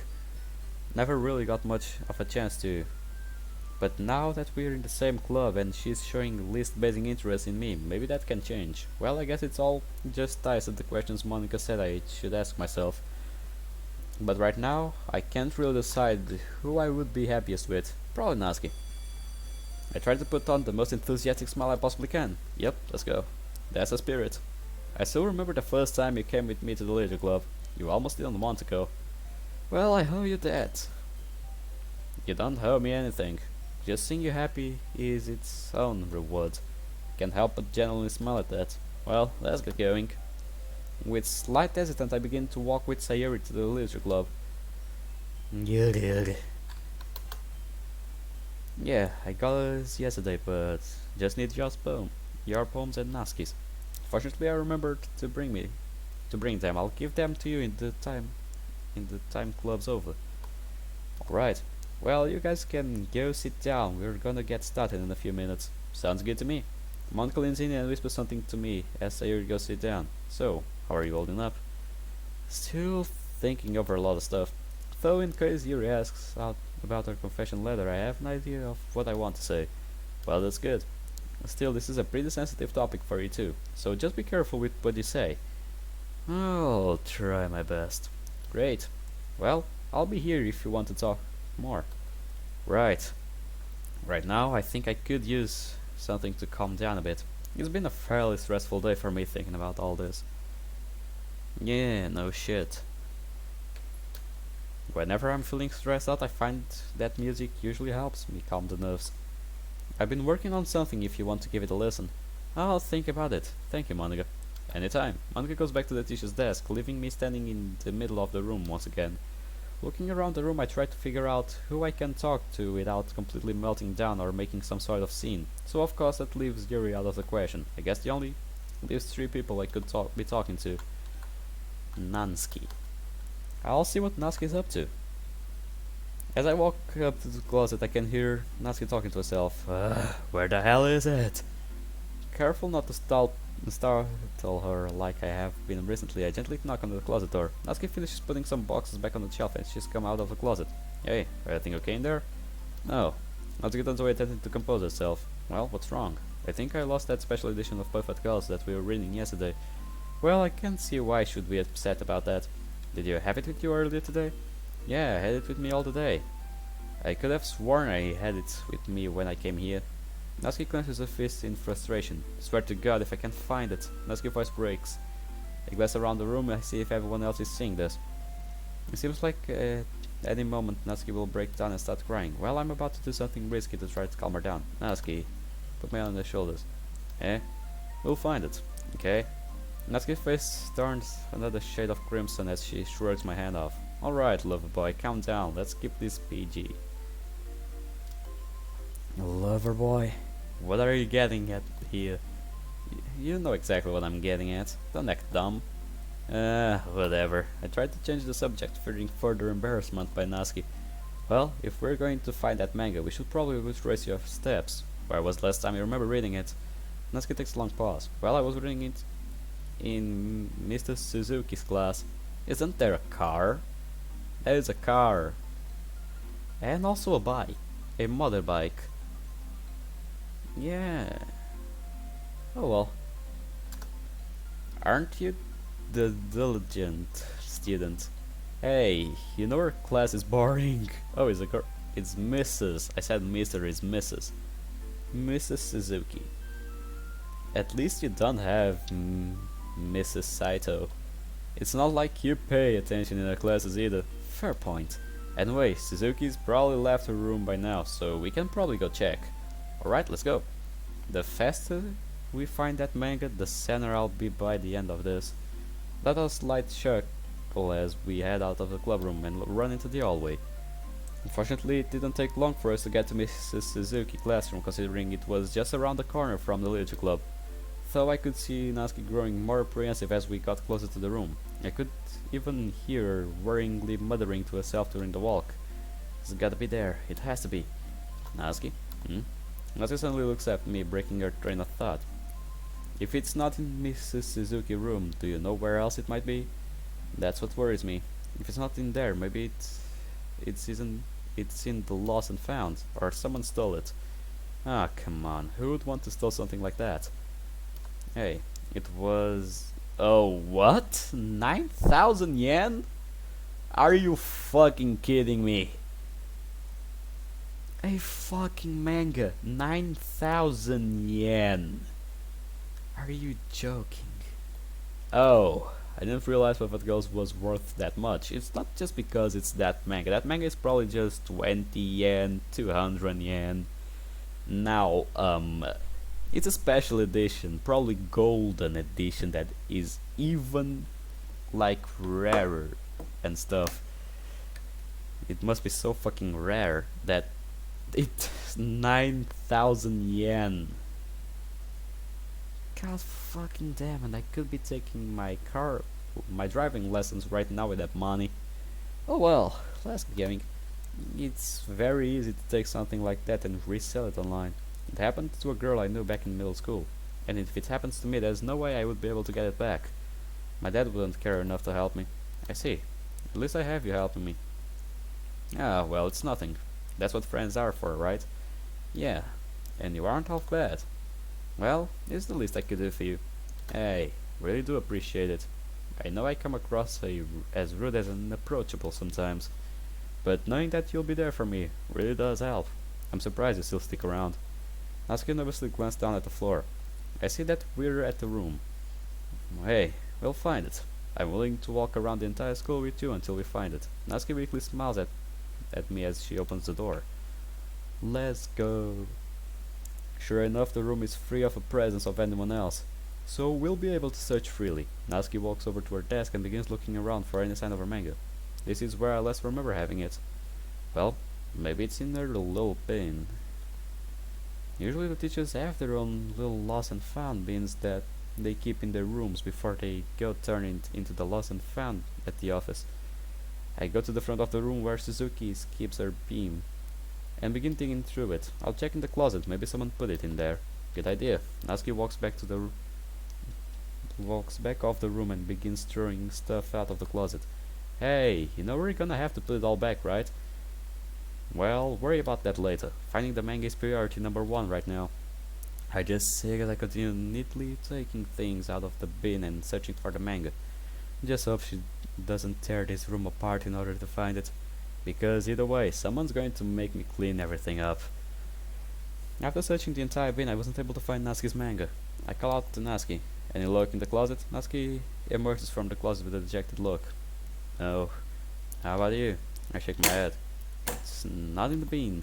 Great. Natsuki shuts her eyes as she slumps down next to the closet door. Then Natsuki?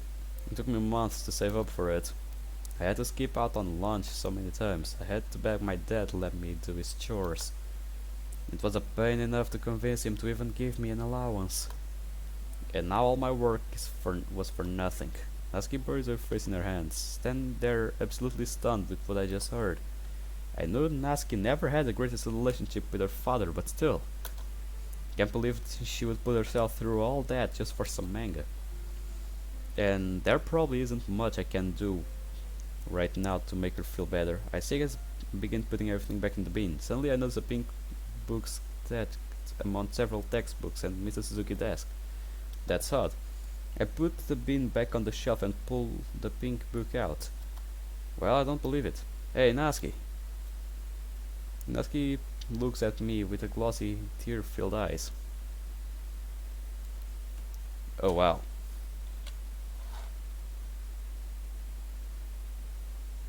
Hmm. Okay. Natsuki looks up at me with glossy, tear-filled eyes. What? If you're trying to say something encouraging, save it. I give up. Well, you really shouldn't. We're not going to find it. Are you sure about that? Eh? I hold up Natsuki's manga. Are you serious? Natsuki wipes the tears from her eyes and abruptly stands up. Where was it? Hiding between some textbooks. Guess you accidentally handed it in. Who cares? Natsuki practically runs up to me and takes her manga from me like Sayuri takes her cupcakes. She carefully examines her manga to check for any creases or any damage before flipping through the book. Yep, yes, I remember it. Can't help but smile at Natsuki's little celebration. Well, that's one crisis averted for today, hey? That's serious understandment. Ah, well, nervously scratched the back of my head. It was no trouble, just glad I could.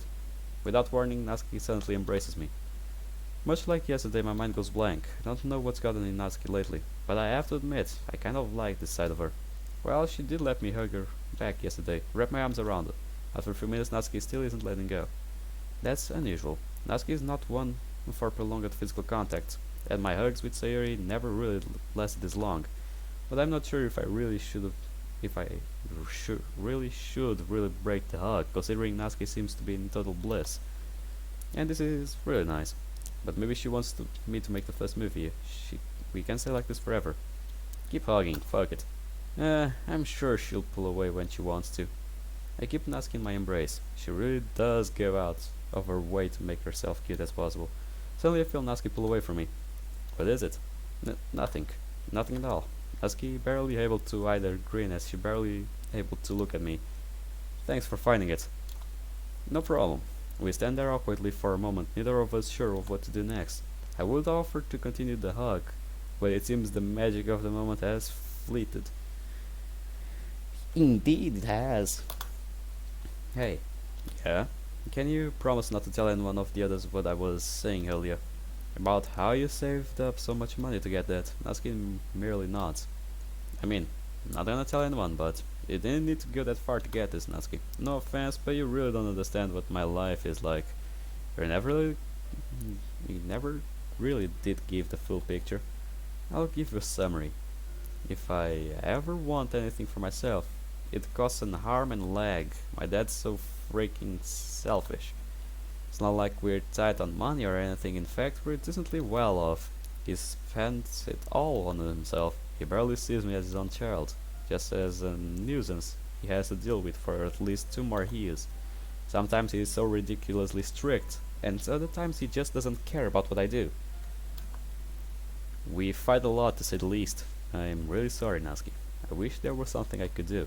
You can't. You just have to put up with this crap until I move away to college.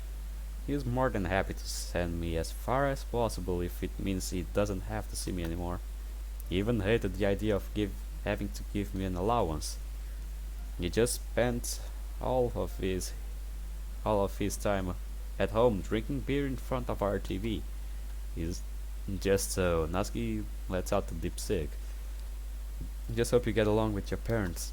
It's something I never got the chance to experience. I would say they're fair for the most part. Natsuki let out a slight chuckle. Well, looks like they didn't do too bad with you. I'll be sure to tell them the next time I see them. They're not around? They're out in the countryside helping my grandparents out. Oh. Never met mine. Heck, I've only ever really known my dad for a good chunk of my life. What happened to your mom? Natsuki shuts her eyes as she's trying to suppress the tears. It's fine. I'm sure that she's a great person and would be proud of you, of who you are. I would like to think that too. Anyways, I guess that's enough reminiscing about my messed up childhood. We should probably get back before Monica throws a major fit or something. I would be more worried about Sayori calling me 100 times. Huh, I know what you mean. Let's go. With our manga in hand, Natsuki and I exit the classroom and head back to the Literature Club. During the walk back, Natsuki was in an unusually cheerful mood, smiling brightly as she took glances between me and her manga. Granted, I've seen Natsuki in a good mood plenty of times. This was different sides she was showing me. No shit, Sherlock. What were you expecting? It's almost as if she just found out she won the lottery, or just found out that their cupcakes won first place in some contest. Well, it would probably happen. Not gonna lie. I feel happy that we were able to find her manga. Given what she told me about her home situation, I probably helped her in more ways than one. Well, if you like to think like that, who am I to break it to you? In fact, just probably by befriending her, I've helped her out so much. I have no idea what her life was like before I met her, or if she always had this thought in exterior. But I have come to see lately she isn't all that. But she really is a sweet, kind and caring person. And recently I feel like she finally sees me in the same way. Just hope she feels the same way as I do about her. Hey, where are you going? Huh? You know you just passed the club, right? What? I look back to Natsuki smugly standing by the doors of the clubroom. How did I screw that up? I think as I walk back over her. Natsuki then looks at me concerningly. You okay? You seriously look like you would have kept going until you hit the wall. Yeah, I'm fine. I've just been thinking a lot today. It's about what I said earlier. Ah, it's a little more than that. Well, if we want to talk about it, I'm all ears. I mean, I hear you at least that much after your help today. Don't owe me anything, Natsuki. Don't worry about that. But I appreciate the offer. Hey, it's what I do. I think I have some good experience steering you in the right direction. Very funny. I roll my eyes as Natsuki chuckles to herself as she opens the door. Yes, we found her manga. Everyone in the room turns their attention to me and Natsuki as she proudly shows off her manga to everyone to see. So that's why you two went out. I'll admit, I was a little worried that you two might have left together. Oh, come on, we couldn't ditch you guys. Suri would have killed me. Yeah, because living unannounced is super mean. She's right, you two living unannounced is rather rude. Poor Monica was wondering if she needed to hold off on the activities for you guys. Ah, well, sorry for keeping you all waiting. Well, it was kind of an emergency that I got this back as soon as possible, so I'm not really sorry. It's alright, too. Natsuki, I'm glad that you found your manga back. But just remember to be back to keep better track of your things in the future. Oh, this is never leaving my side again. Natsuki clutches the manga tight for emphasis. And I owe you a big time for helping me find it. Ah, it's nothing. I scratch the back of my head as if I look off in embarrassment. It's the least I could do. Anyways, it's time to get started for today. Let's go.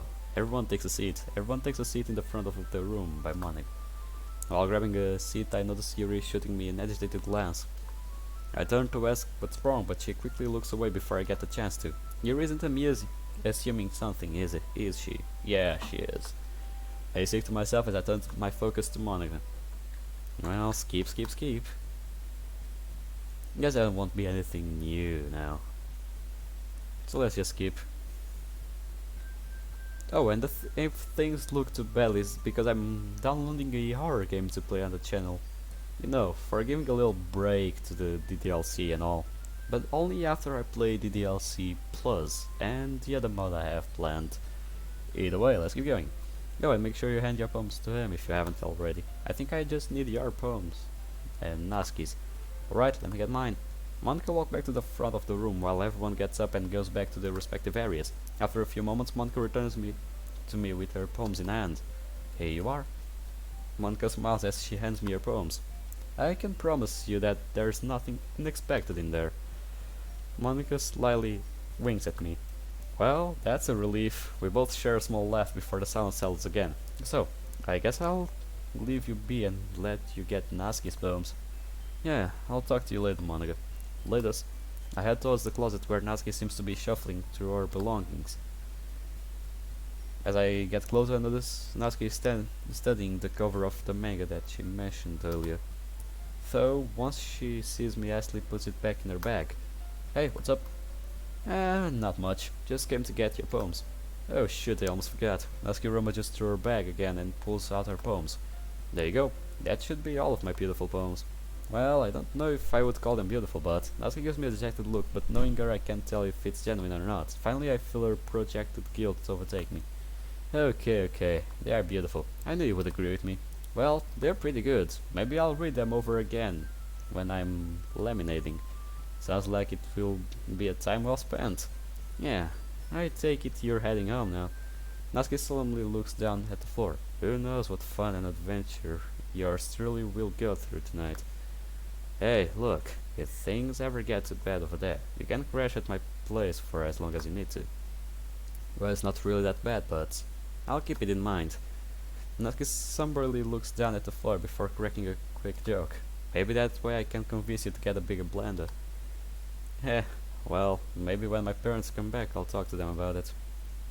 But just be safe, okay? Jeez, you act like I'm going away and never coming back or something. I'll be fine. Okay. Natsuki and I stand awkwardly by the closet, unsure of what to say next. Today we both really learned a lot about each other. Hey, I'll talk to you later, okay? Alright, catch you later. Laters. Natsuki shoots me one last smile as she waves goodbye to everyone before heading out of the club room. I head back to my seat and carefully stow away Monica and Natsuki's poems. I then slump down in my seat. Even though Natsuki told me not to worry, I still feel anxious for her. Maybe I'm just overreacting, but I really do hope she's not in any danger. Ah, buddy, you don't even know half of it. That would just add on to my already growing list of stress and worries. Suddenly I feel a tap on my shoulder. Turn around to see Yuri standing right by me. Speaking of stress and worries. Hey. Oh, hey Yuri, what's up? Nothing much. Just wanted to see how you were doing. You look a little exhausted. I'm fine. It's just been a long day. Yeah, I know what you mean. We all have days where things just overwhelm us. You know? If you try some aromatherapy, it would be a great way to relieve your stress. I highly recommend it. Is there a specific brand you use? I use jasmine oil. Well, I'll have to look into getting more, considering how the last few days have gone for me. Why? What happened? Doesn't look like she knows I've read her poem. Though I don't think I could even really tell Yuri what's been going on with Sayuri, much less Natsuki. It's things I really can't talk about. I see. Yuri directly shuts her eyes. Maybe opening up a little bit won't work. It's just more life stuff, if anything. How so? Guess it's just me figuring out what I want in my life, I guess. Don't know, I'm not having an existential crisis or anything, but it's just me figuring things out. I know what you mean. I mean, we all are trying to figure out what to do next. Though I guess I'm currently waiting to see what fate has in store for me. How so? Yuri nervously looks off. Even though I know what Yuri is going to say, I'm more curious in hearing how she'll say it. Well, we can just say that I've had my eyes on someone recently. Is that so? I try as quizzically as I can, but it's hard for me to act innocently dumb when I already know the answer. Yeah, and I just took a chance recently and I'm waiting to find out if he's feel the same. Yuri then sweetly looks at me. I feel a drop of sweat trickle down the back of my neck as I try my hardest not to break my curious expression. Well, I hope it works out for you, Yuri. I mean, what guy wouldn't want to date you? As much as I'm trying to calm Yuri's nerves, I immediately regret phrasing it like that, especially since I know she's talking about me. I already screwed up majorly, and I haven't even decided what to do yet. Meanwhile, Yuri only blushes harder. Well, I'm not sure if he and I share mutual feelings. We haven't spent too much time together recently. He's kind of been hanging around with someone else. I internally scream. Don't know how much longer I can keep this up. Well, I wish you the best. Well, I think Sayuri wants to head home now. Huh? But Monica said, I think I have to go, Yuri. Why? So you wait, what? Why? So you can daydream about Natsuki again? Oh, you're getting to dangerous territory, Yuri. You don't want to start a fight with me. Yuri suddenly yelling nearly makes my heart jump out of my chest. Also, I see Monica and Sayuri turn their heads in my direction as she says that. Oh, great. It seems you always have time to spend with Natsuki, and you certainly had no problem hugging her in the middle of the club room. So why all of a sudden, when I want to have genuine conversation not involving literature, you seem to want to avoid me? Did I do something wrong, did I? I'm so caught off guard by Yuri's anger, I barely know how to respond. No, Yuri, that's not the point. Look, if you want to be with Natsuki so badly, then go for her. Doesn't make us be spectator to it. Yuri goes back to the front of the room, picks up her stuff, and wordlessly storms out of the club room. Yeah, that's a new facade we didn't knew from her. So, yeah. Yes, this girl is more into her than we thought. Well, this is only a mode. I doubt she would do that in real life. I mean, real life, I mean real mode. Like original game. We'll get to check that in DDLC Plus when we play, because I'll play all the full roads. Well, that's not a clear road, so meh. I'll do just the original game by Sayori's road and then making Natsuki's part of the deal and then the other stories, because that's what I'm interested in. I already know the original story and have my own theories. And about the theory like videos I've been always promising that I will be doing, I'm working on them. It happens that I don't do like I don't really like to write things that I need to say, so I want it to come out spontaneously when I feel like doing it. So I want to finish all the mods so I can join all my theories in one, because some of the mods tell some things that I really think they fit in the original like universe. So anyway, let's keep going. All three of us, I left dumbfounded. What happened? I just told her that I had to go and she just blew up at me. Well, that's certainly unlike Yuri. No shit, Sherlock. Maybe it is a good time for us to head home. Yeah, there's nothing left to do anyways. Hopefully everything will be calmer between you two tomorrow. Yeah, I hope so too. Well, I have some work I need to do here, so you guys can head out. Thank you, Monica. No problem. Sarah and I pack our bags and we silently exit the club room and start our commute home. Where's Natsuki? The walk home with Sayuri didn't really do much to improve my mood after my run and with Yuri. Sayuri still asked me a few questions about why I was in such a grouchy mood earlier, but I just muttered out some answers and she seemed to have mostly bought it.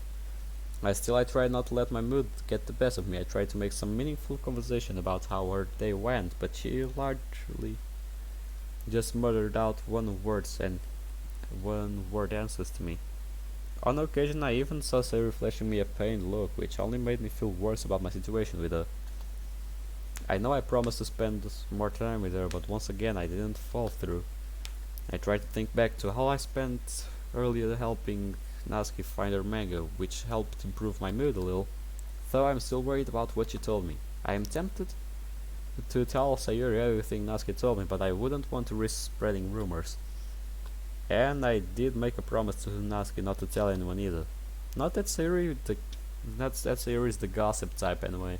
I'm just worried she'll tell or maybe or make me tell a teacher or the principal, and things will escalate out of control from there. Hey, here we are. Huh? After Sayuri derails my train of thoughts, I look over to see that we have already arrived at our houses. You know, if you didn't say something that would have been the second time today I walked past where I was supposed to go. Wow, looks like I had a pretty long day after all. Yeah, it really has been. Is everything okay? Yeah, I'm fine, Sayuri. I mean, you've looked pretty stressed this all day. Is it because of last night? I'm sure that has something to do with it, but it's not everything. Well, what's bugging you? Sir, it's not something you can really solve. It's not something I can really talk with you or anyone else, really. It's just I need to solve this on my own, okay? Alright. Well, I hope whatever it is. I hope it all works out for you. I'm here if you need me. I know, and that's all I need to know right now. Sari and I stand silently on the sidewalk, and the silence only being disturbed by the occasional gust of wind. I really do think that I'm falling for Natsuki. I've spent the last 2 weeks getting to know her has truly been something. It's truly amazing how far we've come in such a relatively short amount of time. At first I thought she hated me, but now it's like we've been friends for our whole lives. I even think getting I'm even getting used to her teasing. And she's clearly able to deal with my quirks now as well. I didn't know it at the time, but I didn't think we would be able to get along as well as we do now. Considering she wasn't all that welcoming when I first joined. But now that I know her and what she likes, almost everything I know about her makes sense. For the first time I feel like I truly understand Natsuki. And with what she told me earlier today, I'm just worried about her. I know she just puts on the act to try to be taken seriously at school, but at home, who knows? After all, she only gave me a summary. Well, if I do know her, she's a strong person. I'm hopeful she won't need me to try to step in and help her resolve her home life. But I think Natsuki truly appreciates that there's someone out there who takes her seriously, who shares the same interests and hobbies as her, and who cares about her and her opinions and doesn't take everything she does and says at face value, even if it's still a little hard to understand what she's doing at times. I always know she means well, and I've had a blast spending every moment I could around her. Her laugh, her smile, she's never been boring to hang out. And I think she enjoys spending time around me too. It's almost like we're a perfect match. And I have a pretty good reason to believe she likes me back. For the past 2 days she's been hugging me. Yeah. That's not a really good reason, you know. Like, I have friends that are girls, some of them hug me as well. But that doesn't mean that they like me in a romantic little way. It's just another way of friends to show that they care about each other, you know? And each time it felt almost magical. All times considered, I do think I want to go for Natsuki, but the problem is I know that I'm going with that in doing so, I will be breaking Yuri's heart. She doesn't have a heart, she doesn't have a soul. And possibly causing Sayuri even more anguish. Nah, don't worry about Sayuri, she'll be fine. She's a strong girl. Just don't know if the timing is right. Maybe once Sayuri is in better shape and I feel like I have a proper way to rejecting Yuri, then maybe I can figure out how to talk to Natsuki about all this. But then again, do I really need to wait for that?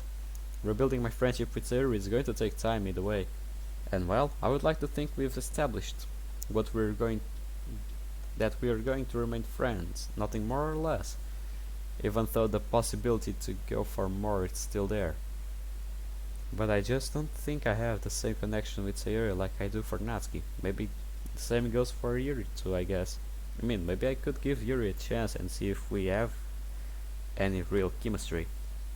But from the times I've interacted with her, maybe it's just not there. Considering how Yuri tends to put out a lot of emotions into things, I don't think she would react too well if I rejected her.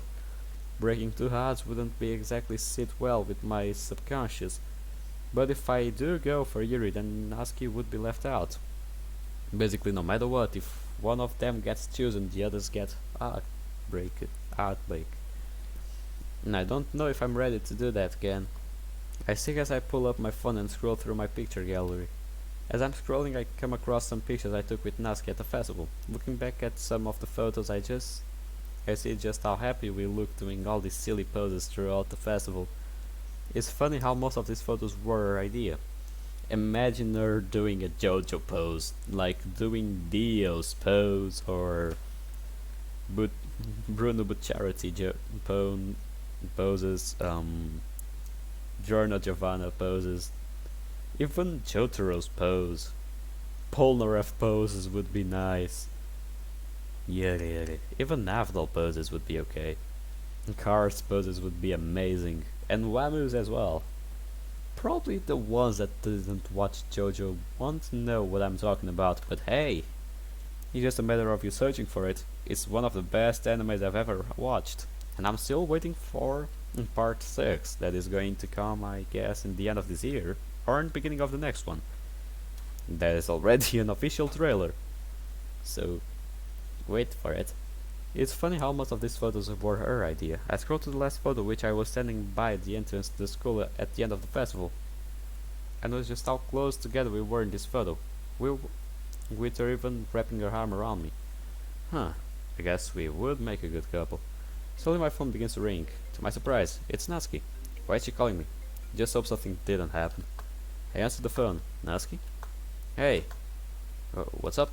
Why do you sound so surprised? I just wasn't expecting you to call, that's all. Guess that's true. Thankfully, judging by the tone of Natsuki's voice, it doesn't sound like anything bad happened. You're not busy right now, are you? Eh? Not really. Why? So I just found out that the new edition of Buffett Ghost came out, and I was wondering if you wanted to come with me to the bookstore. Right now? When else, dummy?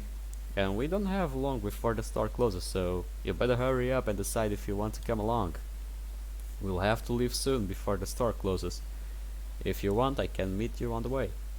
The idea of hanging out with some more with Natsuki is tempting. I could use the opportunity to get a better feel for Natsuki home life and hopefully put my anxiety over the subject to rest. But I don't know if I really want to leave the house considering I got some heavy duty thinking to do. Not to mention I could use to early start on my homework. Should I hang out with Natsuki? Of course, dummy. Yeah, sure, I'd love to go with you. Wow, really? Yeah, I could use some fresh air right now anyways. Don't worry, you'll be getting plenty if we don't leave like right now. They are apparently selling them left and right. I guess this release was well advertised. Where should I meet you? The bookstore is past the school, so we can probably meet there. Well, good news for us is that the school not terribly far from me.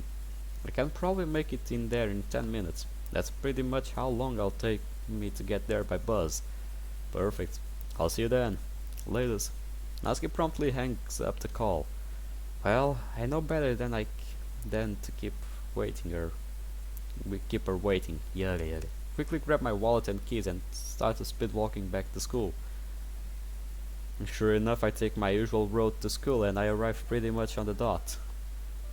As I'm waiting on the sidewalk by the school, I peer both ways down the street for any sign of Natsuki. Surprisingly, not only is there no sign of Natsuki, but there's hardly anyone around. Well, then again, who hangs around after school on a Wednesday? I'm sure she'll be here in any minute. The bus runs pretty periodically through here anyways. I just hope I don't get called out for looking too suspicious. Hey weirdo, what are you doing? Damn it. I turn my head to see who is yelling at me. Unsurprisingly, I see Natsuki walking over towards me. You're late, I say teasingly. It's not my fault, there was a lot of traffic out on Rockefeller Street. There's always traffic on Rockefeller Street. Exactly, that's why I just got off the bus and walked all the way here. By the time I wrote it all the way here, you probably would have gotten the cops called on you for something for standing like a weirdo by the school. Good to see you didn't leave your sense of humor in the buzz. Natsuki lightly punches me in the arm. Hey, what was that for? For acting like a smartass. And there's more where that came from if you keep acting like one. Dully noted. Natsuki joyfully giggles. And she always did have a twisted sense of humor. And can't say I'm that different either. Anyways, let's get going. If we wait any longer, then they will be totally sold out. Yeah, let's get going. Natsuki and I begin making our way in the direction of the city. Oh, this is the first time we actually see the city. Well, this part of the city. It's nice. Early on, Natsuki and I are able to move at a pretty rapid pace towards the bookstop. The bookshop. Yada yada. I'm tired. Don't mind me. Let's see, what is this? Nah, this is not important. This is not what I wanted to see. Yeah, this is not important. Okay. But our progress gets hindered by a growing number of people crowding on the sidewalk the further we get into the city. And thanks to all the cars driving, there isn't exactly a safe way bypassing the crowds, so we're forced to move with them block to block. Yeah. At one point, Natsuki tried taking me by the arm in an attempt to cut through the crowd, but I really couldn't keep up with her thanks to her small size.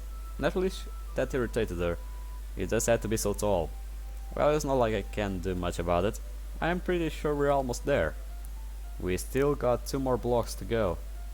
Just worried it will be sold out by the time we get there. I'm sure there's bound to get at least a few copies left. You think they would have planned for this sort of thing?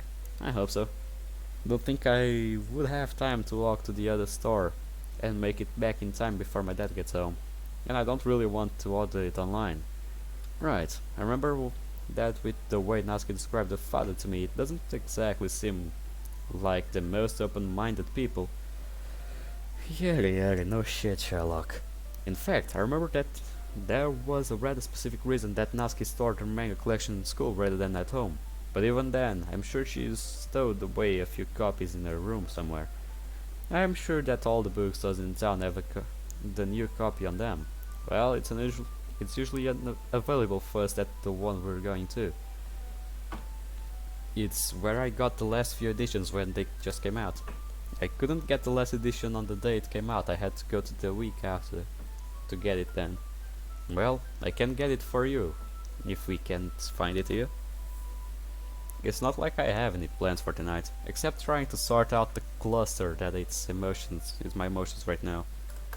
You don't have to do that for me, really. I insist. Natsuki pauses for a moment to think over my outfit. Eventually she left out a defeated sick. Well, let's just see if they have it first. Seems reasonable to me. Thank you. Don't mention it. I know how much you love this series. Well, you aren't wrong. And it seems like you've been enjoying it so far. I have. Anyways, I think we're here. We promptly stop right by the entrance of the bookstore. Yuggy. I'm tired. I hate recording when I'm tired, but I love recording this game, so meh. Why is there a thing called Samurai? Oh well. Yep, this is the place. I know this looked familiar. You've been here before? Yeah, a few times. Haven't had the chance to go recently. Well, you'll see how much they've expanded the manga section. They actually ended up moving it to the second floor. Whoa, really? That's awesome. I'll let you lead the way. Ladies first, after all. He just Natsuki went to the store. Wow, what a gentleman. She says sarcastically. Oh, so you doubt me. I walk over and hold the door open for Natsuki. She lets out a small laugh before eventually composing herself. Okay, I believe you. Natsuki happily enters the bookstore, with me tailing right behind her.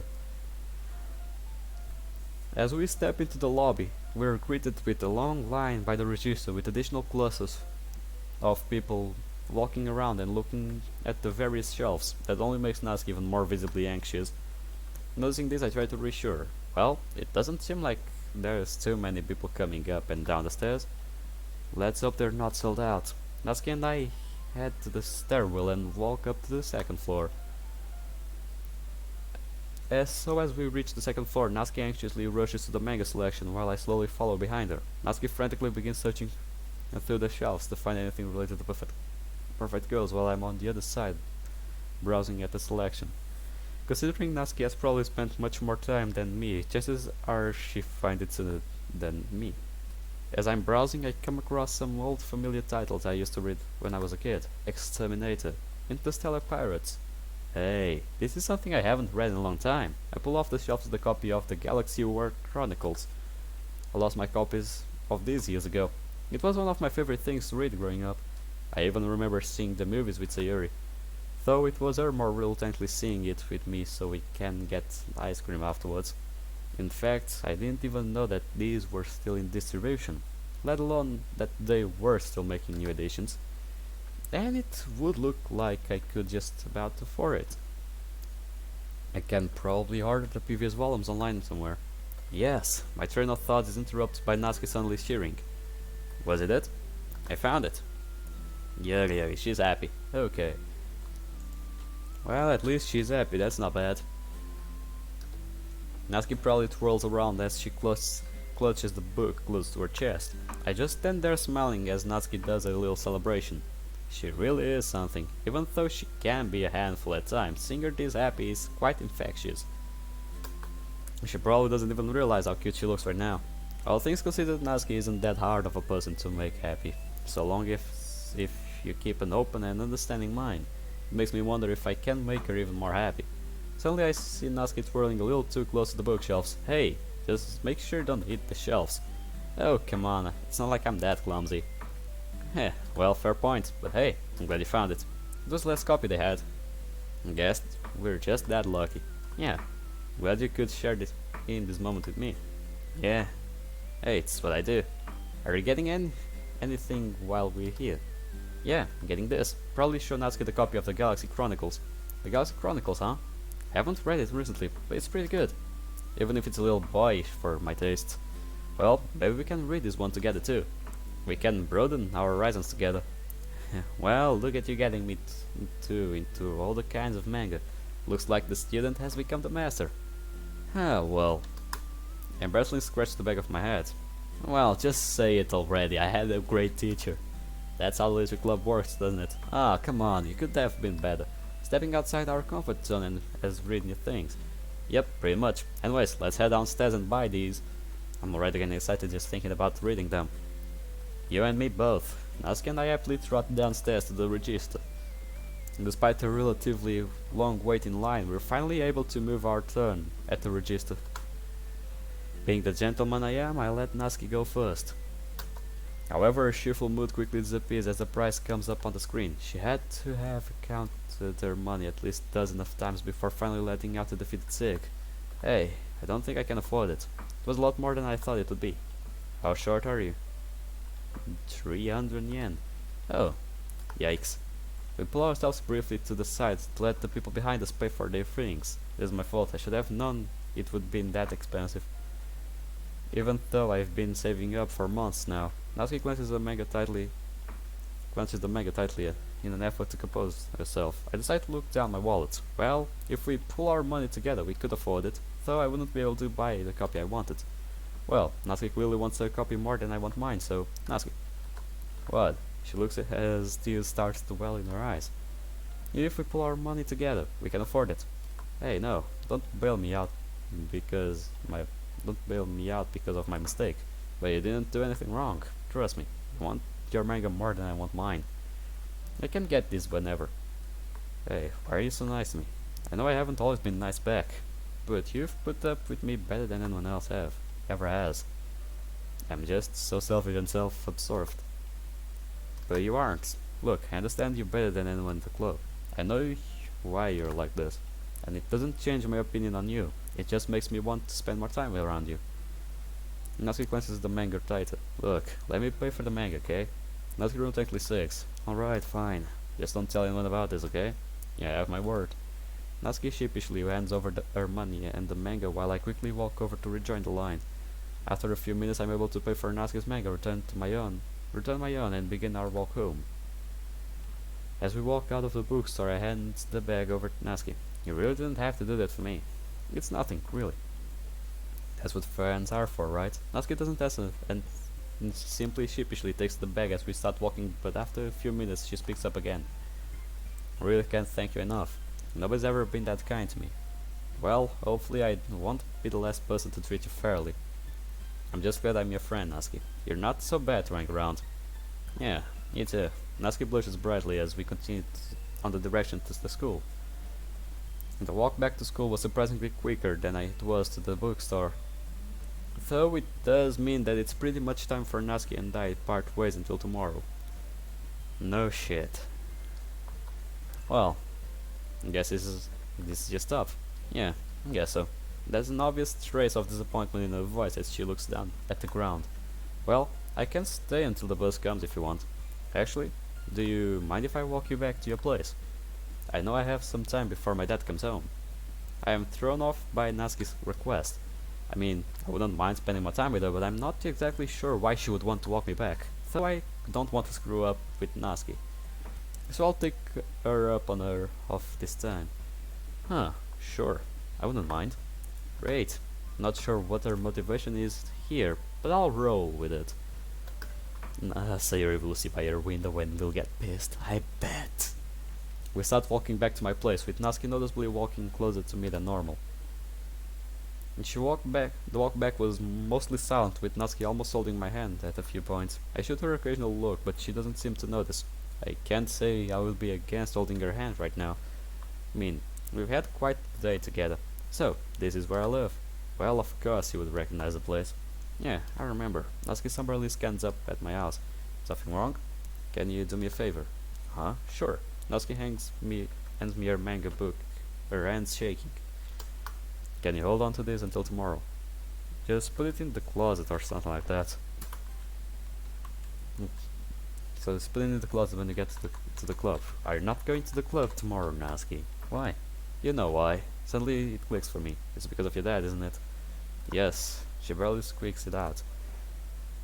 He would kick me out of the house and disown me if he ever found me reading that. My anxiety, that is suppressed earlier about Natsuki's home life, is now shooting through the roof. Natsuki, I know earlier you said it wasn't that bad, but is it really that bad? Natsuki merely nods her head as tears start rolling down her face. It hasn't been bad recently. It's been in good mood lately, but I'm scared that one little thing will set him off like always. And he'll take it out on me, one way or another. Drop the manga as I take Natsuki into my arms. Natsuki, I'm so sorry. You need to get away from him. Fat chance I can. She abruptly pulls away from me. If I leave, he'll find me. He can and will do that. And when he catches me, it will be the end of me. What does he do to you? Does he physically hurt you? He hasn't in a while, thankfully, but it's not like I'm spared from his harsh insults. And anytime I fight back, it gets worse. Guess because I've put up with this crap lately, he's found me tolerable. Guess that's all you can do for now, until you can get away. Believe me, first chance I get, I'm getting away from him. Well, look, if anything ever happens, just come to me, okay? I guess walking from school to here helps making this all a little more familiar to you, right? Natsuki lets out a little chuckle. Yeah, it does. I'm sorry for not telling you the full truth earlier. Didn't want you to worry about me. I've been worried. Ever since you told me, it's been nagging in the back of my mind. Look, if something ever happens to you, don't know what I would do. Nothing would be the same without you, Natsuki. Natsuki stares off with a mixed expression of guilt and embarrassment. Well, it means a lot that you really care about me. Oh, come on. I'll come to you if I ever need you, okay? Okay. We stand in silence for a few moments before Natsuki breaks it. Well, I gotta go home. All the emotions aside, I had fun today. You really did make this better day than I thought it was gonna be. I'm glad I helped. You did. Well, see you tomorrow. You too. We embrace each other one last time before Natsuki walks off back in the direction of the school. Smile to myself as I watch her walk off in the horizon, knowing that I helped make her day.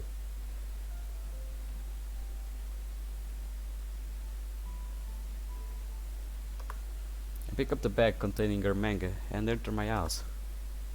After finishing everything I need to do for school tomorrow, I lay on my bed, ready to fall asleep. Today was a lot better than I expected it to be. I was expecting it to be a total train wreck, figuring that Hiri was going to pull me aside to talk about her letter. But fortunately, that didn't happen, even though that didn't stop her from making a mess, let's say like that. At least I got closer to Natsuki. A lot closer. And knowing the full extent of her situation at home, I know I have to be there for her. But to what extent can I support her? It's starting to show that we have feelings for each other. Sooner or later, one of us is going to end up confessing. But I still have to deal with Yuri. I have no idea what I'm even supposed to say to her. I'll just try to put this on the back burner for now. I should just try to get some sleep. Well, yeah, maybe you should. Hopefully I don't have another horrific dream. I shut my eyes as I uneasily drift off to sleep, praying for nothing to happen. Yeah. We already know how this is going to be. You just don't listen, do you? The same familiar voice angrily screams at me, making my ears sting in agony. I try to move to cover my ears, but my arms remain locked by my sides, forcing me to simply just wince in pain. Guess I stand correct. I just don't know what's with you. I don't understand why you continue to pursue the most childish of us all. Perhaps I wasn't clear enough about Natsuki. Natsuki's an ungrateful brat and a failure. She antagonizes people left and right every time and something doesn't go 100% her way. You've seen firsthand how toxic and annoying she is. Do you really want a girl like that? Yes, I do. She's driven her father to the breaking point with her constant torment. Well, it's quite the opposite, you know. Why else do you think he's the way he is towards her? Why suck up to her? Yeah, why suck up to you? Do you have to be in this in all mods? Come on, it's getting tiring. Just go, just to get on her good side, which doesn't really exist. You think? Guess there is no good side of you. But yada, do you get a person thinking bad about other people, hey?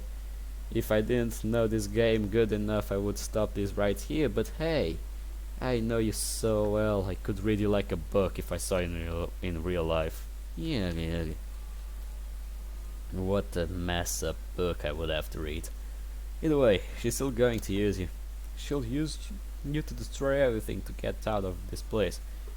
Whatevs. If she uses me, then I'm totally fine with that. I don't have a fucking like choosing point at this, so what the fuck is going with the flow? I'm just going to with the flow, and you don't have a say in this. It's not a choice, you know. I'm the one in control, not you. It's time for you to see that. I'm immediately jolted awake. Snasky's house, yeah. Yeah. This is from the Exit Music Redux. The first thing I would have expected to see was my ceiling, but instead I see the stars twinkling in the night sky. Well, what? Propped myself up quickly, realizing that I was laying on the sidewalk this entire time. Where am I? I let's stand up and look around at my surroundings. This doesn't even look like my neighborhood. Did I seriously sleepwalk? Dude, who knows where? I don't even have my phone with me. Don't even know where I am or how I got there. These nightmares are starting to affect me more deeply than I first realized. Yeah, this is still a nightmare, buddy. This is becoming a major problem. Even though the first 2 nights were weird as is, this is a whole different level. Did the voice make me do this? What else has been making me do? Aside from my harassing me to stay away from Nasky all week. If this keeps up, I might need to stay away from her. No, don't say shit. No, that's ridiculous. I should really focus on getting myself home. I turn my right and see that I've apparently sleepwalked all the way to this particular house. Well, I guess I can wake them up to use their phone to call a taxi or something. Man, if my parents ever find out about this, I'm so screwed. Do my best to casually walk up to the front door, not entirely sure if anybody is still up or not. Judging by the fact that all the lights are off and that all the windows are covered, I assume not. Knock on the door a few times. However, the door simply creaks open as soon as I finish knocking. Hello? No response. The door couldn't have just opened on its own. Don't really want to enter a stranger's house like this, but given my options are pretty limited at this point, I reluctantly step inside and gently close the door behind me. Yeah, I'm definitely screwed now. This is pretty much qualifies as trespassing. I reluctantly call out again. Hello? Still no response. Suddenly I hear the sound of someone crying coming from upstairs. Hello? Are you okay? The crying only becomes louder. Guess I don't have a choice but to head up there. Slowly head upstairs, with the sound of crying becoming closer with each passing step. Finally reach the top of the stairs, see a door slightly open. It sounds like the crying is coming from there. Hello? The crying suddenly stops. Someone in there. The room is dead silent. Don't feel comfortable with entering, but it's not like I can turn back now. Coming in. Not going to hurt you, okay? There is still no response. With great reluctance, I place my hand on the knob and gently open the door. I look around and quickly tell it's someone's bedroom. Yeah, that's Natsuki's bedroom from Fruits of Leisure Club. I remember this. This was one of the best fights I ever had. I slowly take a step in. In the corner of my eye, I see someone curled up along the wall. I turn my head. Natsuki? Don't hurt me, please. Natsuki, it's me, Luki. Take another step towards her. Natsuki finally opens her eyes. Go away. You need to be alone right now. Natsuki, what happens? She's completely traumatized. Natsuki simply rocking back and forth, sobbing loudly.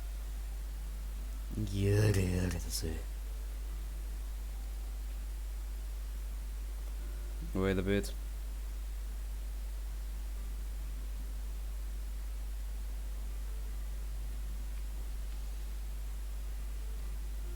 Natsuki is simply rocking back and forth, sobbing loudly. Take another look around the room. Nothing seems damaged, so it doesn't look like there was a fight here. And aside from Natsuki being emotionally distressed, she doesn't seem hurt. Kneel down in front of her. Natsuki, what's wrong? Natsuki takes a moment to collect herself. She lets out a shaky sigh. Why are you here? What are you doing in my house? I honestly don't even know how to answer that. Not even the truth sounds believable to me. I sleepwalked. Natsuki simply stares at me in disbelief. Yeah, don't really believe that either. Wait, it's what I got. I went to bed and next thing I know I wake up in front of your house. But look, let's not worry about that right now. What happened to you? My dad. He says he wants to kill me. Natsuki barely managed to squeak out as tears continue to trickle down her face. Yuri.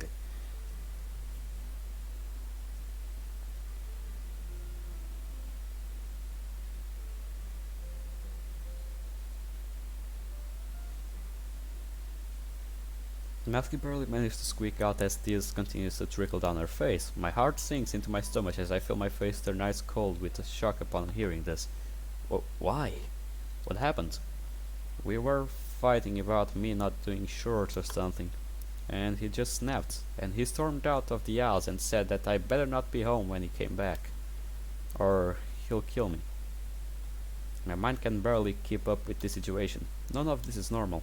How I apparently sleepwalked to her house and now this? Once Sayuri hears about this, she's definitely going to make me see someone about this. Yes, also would I. I feel like I don't know anything about myself anymore. Wait.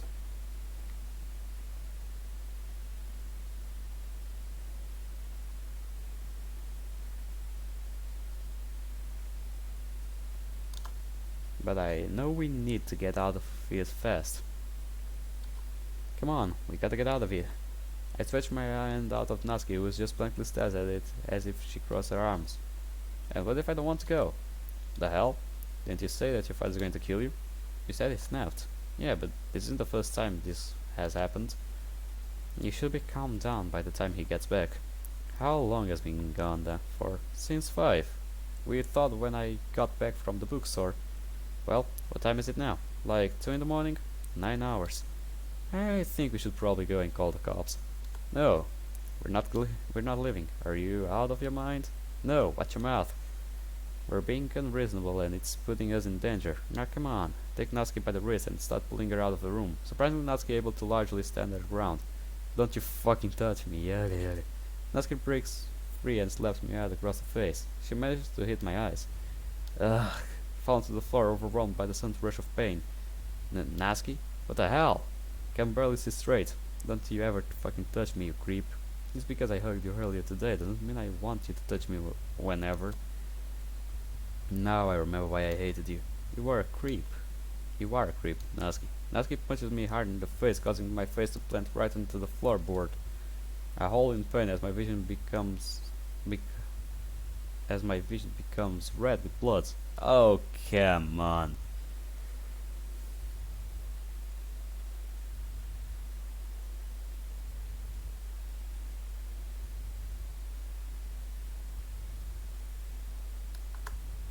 I mean, it's not like you would bleed from your eyes because of a slap and a punch.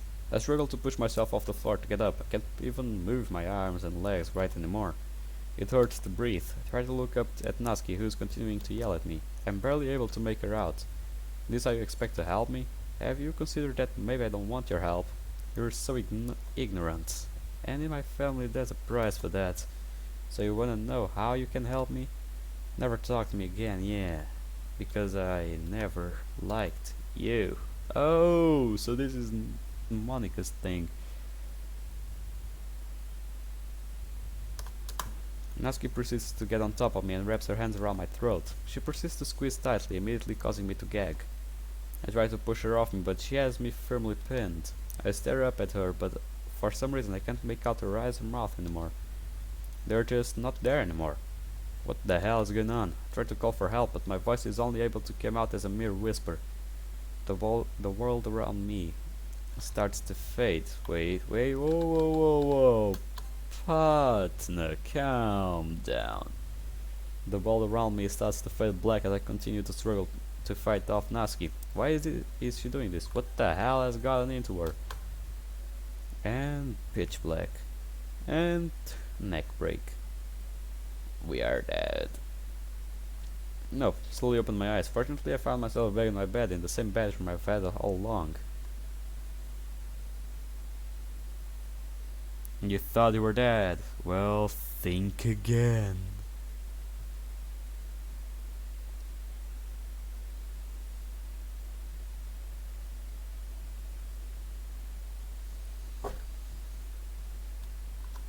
However, I still feel unnerved from the whole experience. My heart is racing at a million miles an hour, warm sweat is crawling down my neck, and I feel like a sense of dread, though I can't exactly tell from what.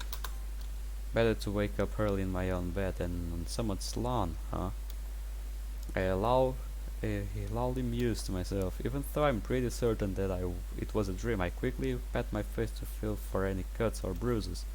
Thankfully, I don't feel anything off. I decide to reach my phone and open my camera to see for myself. Seeing as if I look normal, I let out a huge sigh of relief.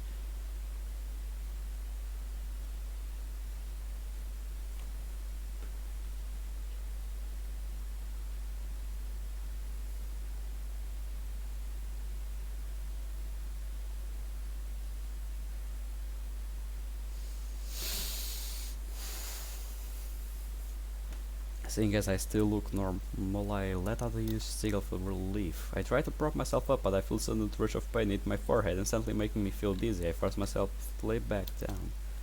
But I think I've pretty much decided on my feelings for Natsuki. I should have expected to deal with this drama when I decided to join all girls club.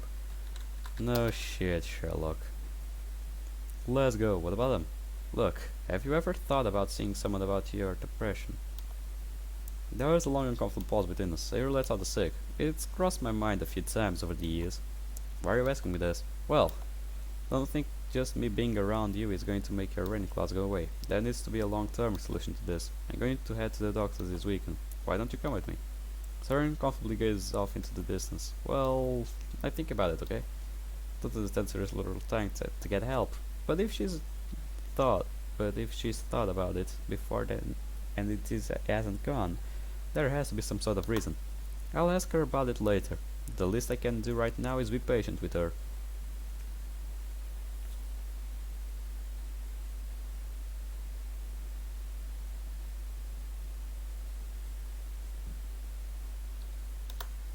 It's okay, it's not like I'm heading there after school or anything. I don't feel rushed. Sayuri flashes me a weak smile. Come on, let's get going. Without another word said, Sayuri and I begin our daily commute to the school.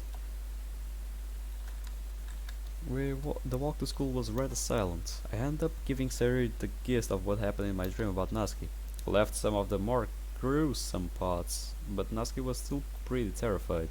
I also explained Sayuri what the other two dreams were like, well, to the best of my memory.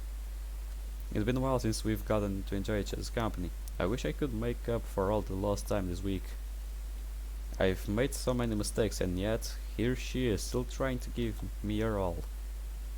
Do I really deserve her friendship? Wait a bit. Yeah, this will be a hell of a big video. I still can't believe even after everything, she's still willing to put up a smile on my face. If nobody else was around, I wouldn't mind another one of her hugs. Apparently I'm not the only one feeling the magic of the moment either. Sayuri blushes brightly. And she never texts me this early. Hey! I can suddenly feel her personality shine through the text as I read it. It comes across to me a pleasant surprise more than anything, and considering the awful start I've had to my day, I'll take it. Hey, what's up? Quickly reply back and finish getting my stuff ready for class. Just as I finish pulling the last few remaining things out of my bag, I hear my phone go off again. Look over to to read the text. Pretty good. Reading the manga we got yesterday, and it's freaking awesome. A slight chuckle to myself. Well, hey, I'm glad you're enjoying it. It seems weird that Natsuki would just randomly text me about her manga this early in the day. But it's not like I have anything better to do until the teachers come.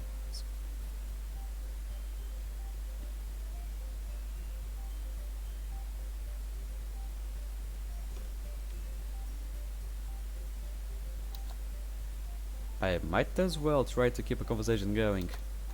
How far in? How far in are you? After about a minute, I got a reply from Natsuki. I just got past the first chapter. You need to read this with me. I mean, I'm still behind a little with the story. Want it to get spoiled? You can probably get by the first chapter without getting seriously spoiled. If you say so. So, do you want to read it with me later or not? Later or not? I contemplate my response. Well, we have been spending a lot of time together recently. And we've gotten closer than ever since we first started talking. Yeah, sure, I'd love to read it you. That's awesome, telling you. You are really going to like it. Looking forward to it. You know you know where to find me when you get to the club. I'll head straight to the closet as soon as I get in. Great. TTI what the hell is that?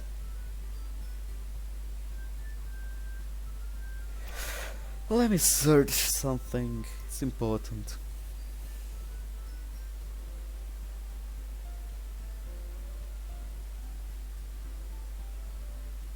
TTHL meaning. Talk to you later. Oh, makes sense. Why don't I? Yeah. I'm not a neat, so meh. Right, talk to you later. Bye. Put my phone down as I sent the last text and smiled to myself. This is great. I get to spend 2 days with Natsuki. I wonder what else aside from reading we'll get to do. As soon as I finish my thought, the teacher comes in and starts today's lesson. Let's go. How come you didn't study last night? I could have helped. I saw you walk off with Natsuki and I didn't want to disturb you guys. I feel my body nearly tremble with horror as quickly I become afraid as the prospect that Natsuki might be getting the completely wrong idea here.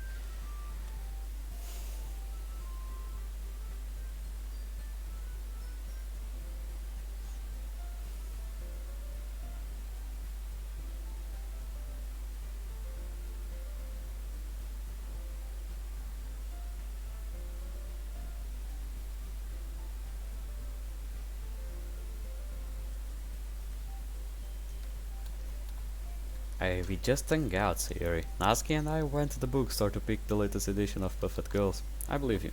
You would have been welcome to tag along. We wouldn't have mind. I wouldn't have wanted to get in the way of you two. Sayori, you wouldn't have, and you know it. You're not a burden. I'm having a hard time believing that. It's not like you've been around me all that much lately. I know. So I kind of have a hard time believing that you would willing to help out now. Don't you think I can handle things by myself? No, really no. Not really, no. Yeah.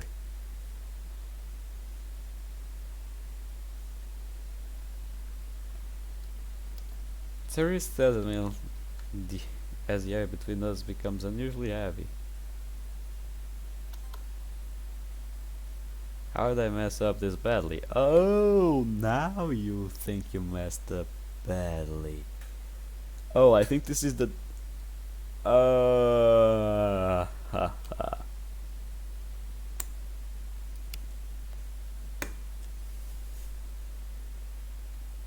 Wait a bit.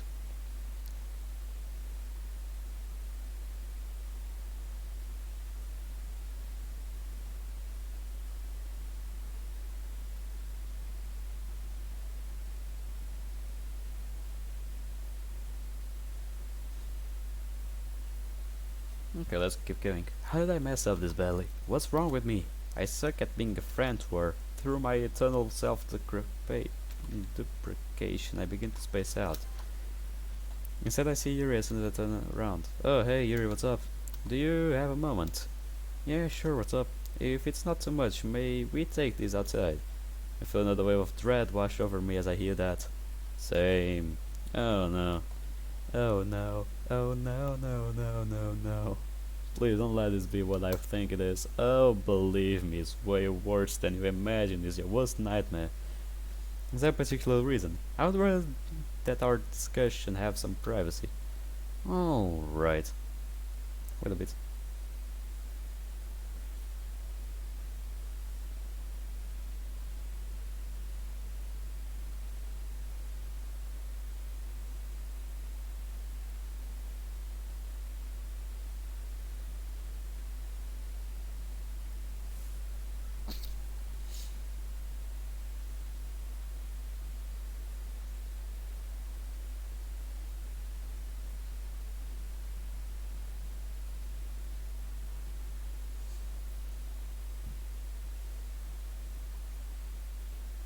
Okay.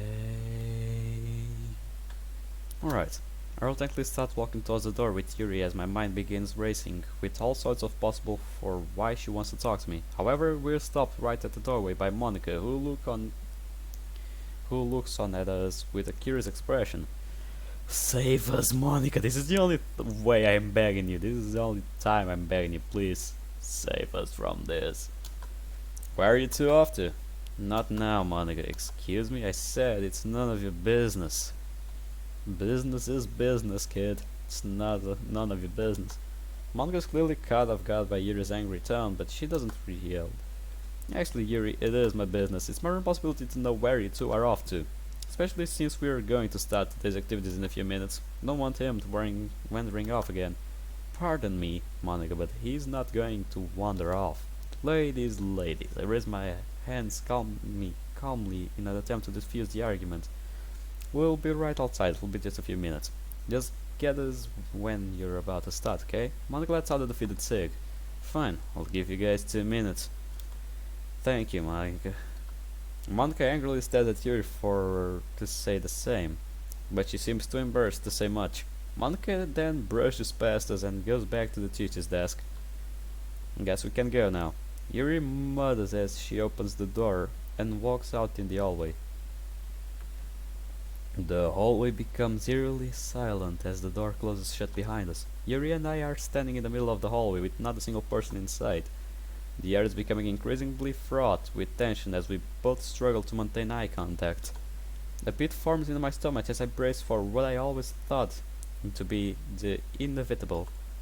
Fortunately, it seems Yuri just as nervous about this as I am. Part of me hopes that this entire thing is some sort of joke or it was completely misunderstanding. Maybe she's going to ask me about something else. Am I just overthinking things again? Oh, believe me, the hole is a little bit bigger.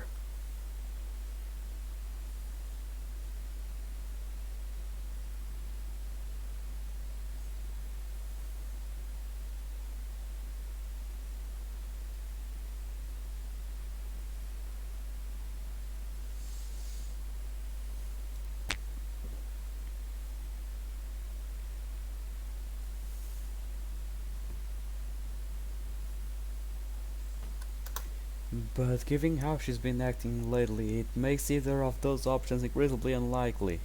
Especially since it seems Yuri is putting some thought into speaking than normal. As I wait for a few more seconds, I feel that part of me wants Yuri to confess her love. I've always been attracted to her to some degree.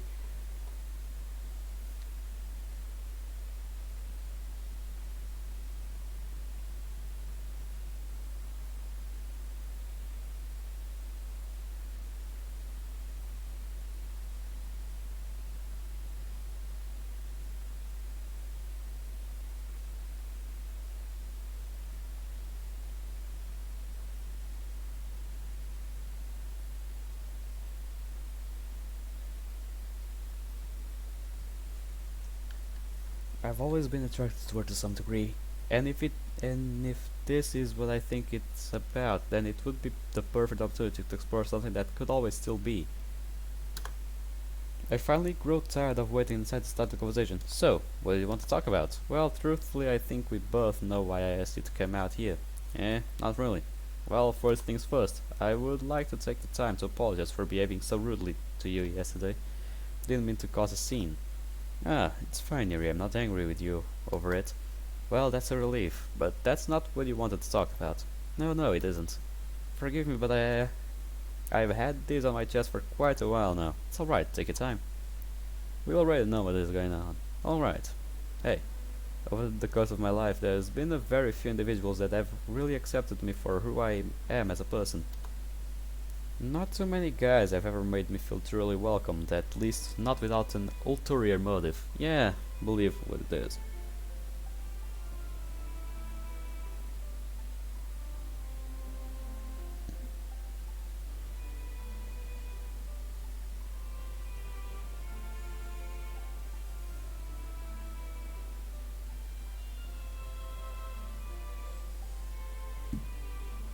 Not too many guys have ever made me feel truly welcomed, at least not without an ulterior motive. Before I joined the Leader Club, I hardly felt comfortable in my own skin. don't even often see the redeeming qualities in myself. Truthfully, I don't always believe the compliments that people give me. Mostly because of who I am, I still struggle with this. Simply put, it takes a lot for me to feel attracted to someone. But with you, you've made me feel different. In a good way. Ah, I've already messed this up. Yuri, it's fine, really. You know I'm always willing to hear you out. Yuri takes a shaky breath before resuming a speech. That's what I admire about you. You haven't been like other guys I've had interactions with. Even though we've had limited interactions since you've joined, you always manage to make positive impact in me.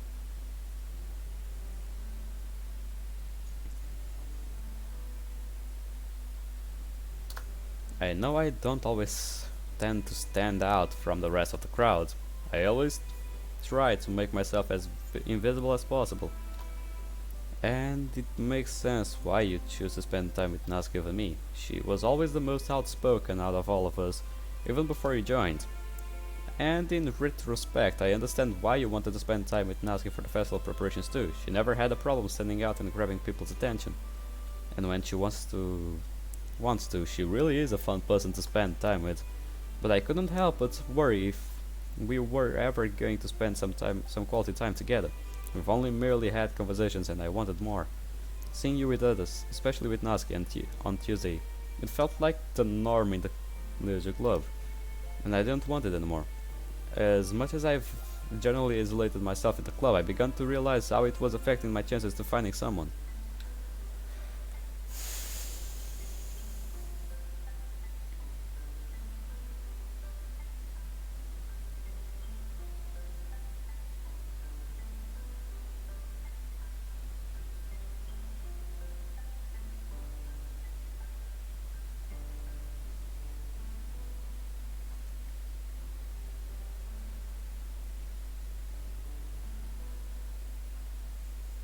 Okay, let's leave it like this. Let's keep going. This is a long ass episode for the 2 or 3 days I didn't record it, so yeah. And very few have showed me the same level of kindness you have given me, even if it was brief. To be totally honest with you, I've had my eye on you since we first joined. Since you first joined. Now you brought a smile to all our faces.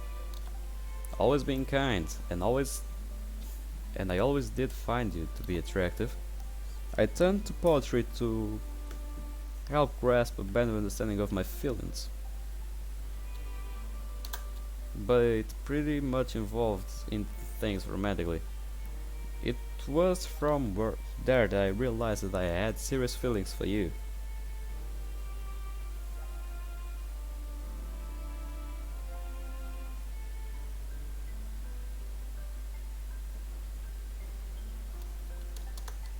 I thought that it was worth trying to get something to happen between us, though I didn't possess the courage at, at the time to tell you directly how I felt. I resolved to give you my confession letter instead. I assumed you read it, given how you have been acting around me lately. But now that you're here, I believe I finally have the courage to say what I've been meaning to tell you. No, please don't. I love you. I want to make you as happy as possible. I want to return the favor for everything you've done for me. Don't know what I did to deserve your kindness, but I would be honored to make our relationship that much more special by making things between us official. I know I've rambled for quite a while now, but you just mean so much to me, and I really couldn't think a good way to condense everything, so that's how I feel about you. Yuri looks at me, her eyes glinting with hopeful optimism as she awaits for my response. I'm really touched by your confession. I never realized how much of an impact I had on Yuri since I first joined, and truthfully part of me likes her back. Not completely sure what to do here. Is there even a right answer? Nope. The only right answer is going to Sayuri. Is going to Nansky.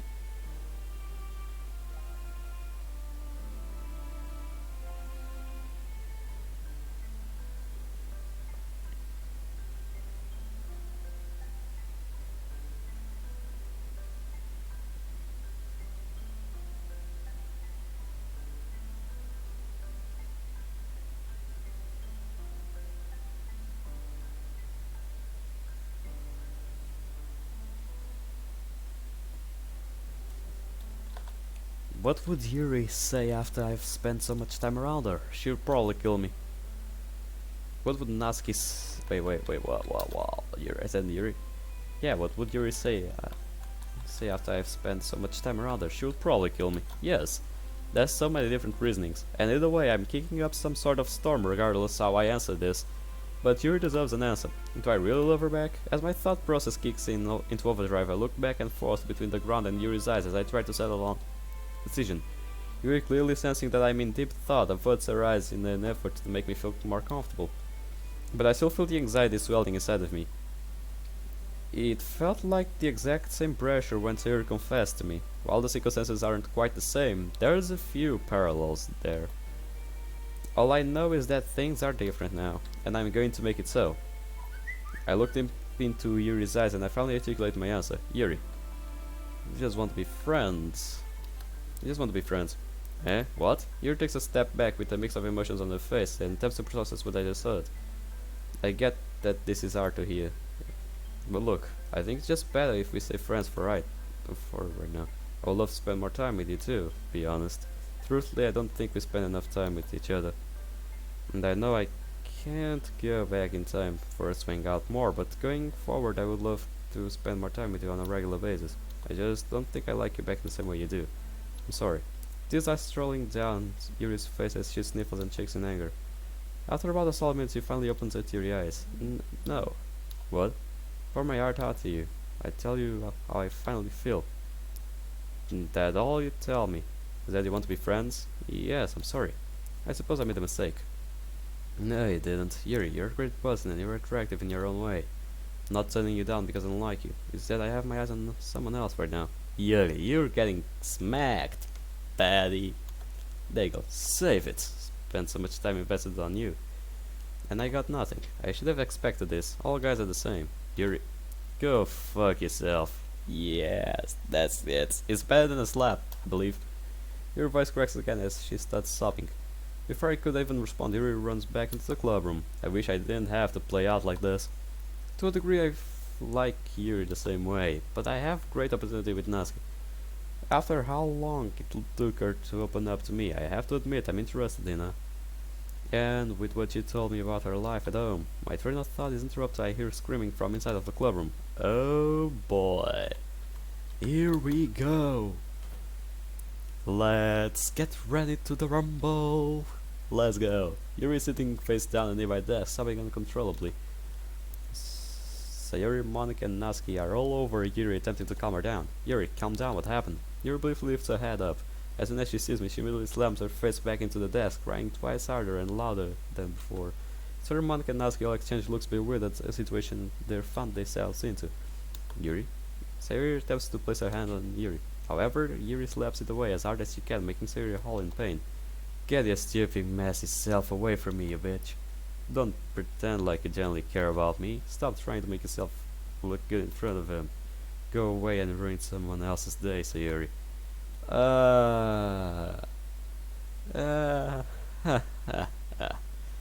You're doing all wrong. I really don't like violence against girls, but you're getting on my nerves.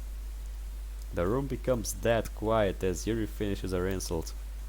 Natsuki is in total shock. Monica still looks completely bewildered. Sayori looks as if she's about to break down and cry as Natsuki angrily stares her down. Oh, okay, if you want to be like that. Sayori promptly walks back to her original seat and tries the hardest to fight back her tears of her own. Monica and Natsuki immediately turn to me. What did you do? I didn't do anything. Yuri resumes her sobbing. Look, step outside of me for a moment. Here we fucking go. Natsuki's looking at me like she wants to kill me. And she probably will, but still, she says sternly. Monica then turns to Natsuki. Natsuki, try to see if you can calm her down, okay? Don't believe that's the best option you have. Natsuki grits her teeth in annoyance. She seems a little tanked with Monica's request, but given the gravity of the situation, Natsuki nevertheless accepts it. Okay. Monica takes me by the wrist and walks me out of the club room. This will be a hell of a ride. Just before leaving, I hear a snippet of Natsuki efforts to calm down Natsuki. Wait, Natsuki efforts to calm down Natsuki? What the fuck is that? Yeah. Just before leaving, I hear a snippet of Natsuki efforts to calm down Natsuki. Yuri, Yuri. I guess. Yuri. Get away from me, you lolly. Lolly? Who are you calling lolly, you wedgie? Monika shuts the door before I can hear the end of Natsuki's response. Oh, I really wanted to hear it, but I believe I know the insults, you wedgie bitch. I believe that was it. Okay, Monika shuts the door before I can hear the end of Natsuki's insults. The only thing we're able to make out is more muffled yelling and screaming. What happened? Turned Yuri down. She took it that bad, huh? I'm afraid so. She gave me this big speech about how I was kind and welcoming to her and how she never really had that before. Told her that I didn't like her back the same way, even though I offered to hang out with her more. It's safe to say the offer was rejected though. She cursed me out and then ran back into the room. I see. Monica nervously grimaces as she tries to assess the situation. Well, I'm glad you made the right decision for Natsuki's sake. I'm sure Natsuki will appreciate you trying to stay loyal to her. I've just tried to be the best I can around her. I wish I could say the same thing for Yuri though. We'll get everything sorted out with her. Don't you worry. Oh, believe me, that's not going to happen anytime soon. By the chaos is inside of that club room, there's only two options. Or the two of them are going to end up in the hospital because there is going to be a fucking brawl. Or the one option, this mess will escalate to a shit level that we are not ready to see just yet. Either way, let's keep going.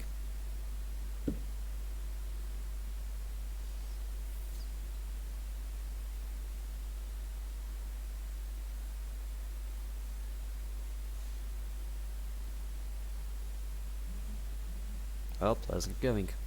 She just needs a chance to cool down. Do I really want to know how she started all this? Well, she pretty much barged in and started screaming and cursing Natsuki, and she just broke down crying in her desk. Oh well, Natsuki must be pissed. Wow, yeah, she never has been mad like this. Oh great. Can only imagine how Natsuki is going to deal with this. Monika begrudgingly looks at the door where we can still make out the screams from the others. Well, so much for getting her to calm down. What are we going to do?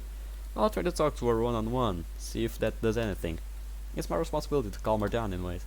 Just try not to say anything to her, okay? Alright, I can do that. Well, here goes nothing. Monika nervously smiles as she swings open the door.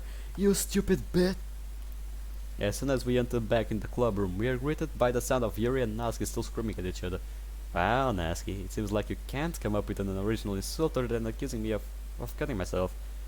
Natsuki clenches her fist as she lets out an angry grunt. You literally called me a trap, you whore. And you accuse me of being a member of a satanic cult. Well, I wouldn't doubt that after all the cuts can speak for themselves, you know. Isn't it time for you to scrounge under the vending machines again? That's it! Natsuki threateningly raises a fist at Yuri. Somehow everything is even worse. Is in even worse shape. Oh no shit, Sherlock.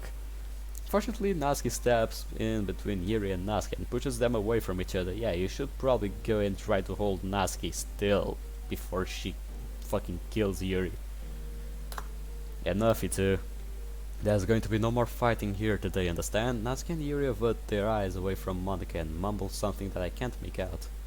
Natsuki, go sit down. I'm going to have a word with Yuri first. Come on, Monika, are you really going to let her get away with what she was saying to me? I've had it with her and her attitude. I'll be more than happy to. Just go. Natsuki and Monika coldly stare at each other down. Natsuki certainly had her moments, but she's never acted this way towards Monika before. My attention is briefly broken as I hear a sniffle come from the other side of the room. Look over to see Natsuki Sayuri still sitting in the same spot, almost motionless. Not even think she saw what was coming in. I carefully walked over to Sayuri and kneel down next to her. Sayuri, are you okay? She doesn't respond or even acknowledge me. Not knowing what to do, I take a seat next to Sayuri and bring her into my arms. What did they do to you? I'm barely able to make out the arguing in the background as I try my best to comfort Sayuri. After about a minute, she eventually speaks up. Hey, I hear her sniffle again. It's okay, Sayuri, I'm here for you now. Sayuri finally looks up at me, tears already streaming down her face. I'm sorry for all of this. It's not your fault, Sayuri. This is all on me. It's going to be okay. I hate it. I hate to, but over there. But none of this is going to be okay until we fix this. I hate to say it here, but yeah. Everyone in the room is taken aback by Natsuki's assertiveness. Well, she is not wrong. She is not wrong. We gotta take that. She is usually the one starting problems, not trying to fix them. Monica breaks out of her shock and attempts to regain control of the situation. Natsuki, I don't think that's the best idea right now. Natsuki gives Monica her usual angry stare, but Monica does her best to continue on. Everyone's not in a good mood right now, so let me talk to Yuri in the private and go home. Club is over for you today. No. Natsuki eyes its own, causes Monica to take a step back. Yuri, it's like this again. Come on. Everyone else in the room watches in uncomfortable silence as Monica faces down Natsuki again. And it's a lot to face down. Yuri, I'm just destroying everyone here. Come on, let's stop this. What do you mean no, Natsuki? We're not going to get anything done if you're at everyone's throat. I literally imagine like just Natsuki looking, oh, mokotte kuru no ka? Oh, Monica, you're approaching me. While you should stay away. Didn't you get what happened to your little grandpa? And like Monica would be like, oh, I can beat the shit out of you if I don't get any closer. Natsuki would be like, oh, then get as close as you wish. Yeah, this is a JoJo reference, so yeah, fuck it. We're not going to get anything done today if you're at everyone's throats. It's better for you to leave while I'll talk to Yuri. I'm not leaving until that bitch apologizes for everything she has done and said to me. I'm done being walked over by her. Fat chance I am leaving him alone with you. And not a fat chance I'm leaving him alone with you. Wait, what? What? And fat chance I am leaving him alone with you. Monica scolds at Natsuki's insinuation. Don't be hysterical, Natsuki. Don't know what's gotten into you, but you're not in the best state of mind to actually have a civil discussion. Oh, shut up. There you are again with your toxic attitude. There you go again, trying to manipulate the situation. What the hell are you talking about? I'm sending you home because you're creating more problems rather than solving them. And I'm not putting up with any drama today. Don't buy that. You didn't come rushing in as Yuri was leveling all kinds of threats against me. You were off with him in the hallway doing who knows what, so you're either taking Yuri's side without hearing what I have to say, or you want me away from him so it would be easier for you to have him. Well, the second option is probably the right one. Not wanting to, like, tell you, but yeah, the second option is the one. You're a smart girl. My jaw drops as Natsuki continues to level her accusation. What's gotten into her? Why does she think Monica wants to keep me all to herself? Cooler head will prevail, Natsuki. With just a little bit of time, we'll get over this incident today and move on. I'm done with moving on from this crap. Natsuki slowly starts walking towards Monica, and I'm done with being ordered around by you. Are you just trying to turn this love into a cesspool? Natsuki is aggressively up in Monica's face. Monica pushes Natsuki back away from her personal space. Yes, Natsuki, I would very much like to move on from the drama you and Yuri bring into this club on a daily basis. Yuri promptly stands up, not letting Monica's attack on her go unanswered. Oh, now that I realize, Yuri is the taller. I guess we and Yuri are the tallest in here. But still, this is not gonna end up good. Excuse me? Monica, are you that blind? She's the one who's always causing problems. I beg to differ. And you're one to talk considering you came in crying your eyes out because he turned you down? Monica really shouldn't have said that. I went and looked at Sayuri, but she's now turned her attention to the drama at the front of the room. Don't pretend you wouldn't have done the same, Monica. Why is everyone accusing Monica of being into me? Come on. It's not like we've really spent time together. Oh, that will be the next road, don't worry. Well, next is Yuri's and then Monica. Monica's eyes narrow Yuri as she slowly turns away from Natsuki and walks up to her. They're only a few inches apart from each other. I've never seen Monica get this angry. Seeing this side of her is unsettling to say the least. Yeah, she has the power over the world, you know. And it's not Sawari though, it's actually the world we are playing. Just admit it. Admit what exactly? Both girls continue to stare each other down. I stand hopelessly by Sayuri, unsure if I should step in. Admit that you're admit to him that you're in love with him. What? Spill it. Spill it in front of all of us. Confess to us your deepest, darkest secret. Darkest secret? Monica only clenches a fist. Her knuckles turn white as her flawless face starts to give away shades of crimson. That's right. We know. It was obvious from the start. Not to mention you're not exactly the quietest person when you're with your other friends. I've heard quite a lot, to put it mildly. Monica grits her teeth, but that wasn't the only giveaway either. Monica doesn't respond, only clenching her fist tighter in an effort to control herself. Don't control yourself, unload that shit. I think it's safe to say she is no longer interested in helping Yuri. No shit, Sherlock. It's elemental, Watson. When I was walking around after the festival, I heard you practicing the song of yours. I heard you talking about it to yourself about how it was all about you and him. I guess that's what's usually keeping Monica from coming to the club. Okay, welcome. I would say welcome to whatever this is, but I just need to say welcome to the show. Here we go. How long is this going to take? This is way better than the last discussion. Might I suggest you pick a different title name for your manga finally slaps. You're one to talk about deep dark secrets, Yuri. I think some of yours cut a little deeper than mine. Okay, that was a good one. Yuri's face immediately goes red as the room goes dead silent. I turn to Sayuri, who's clearly as shocked as me at this sudden bombshell. Are you shocked? Don't be.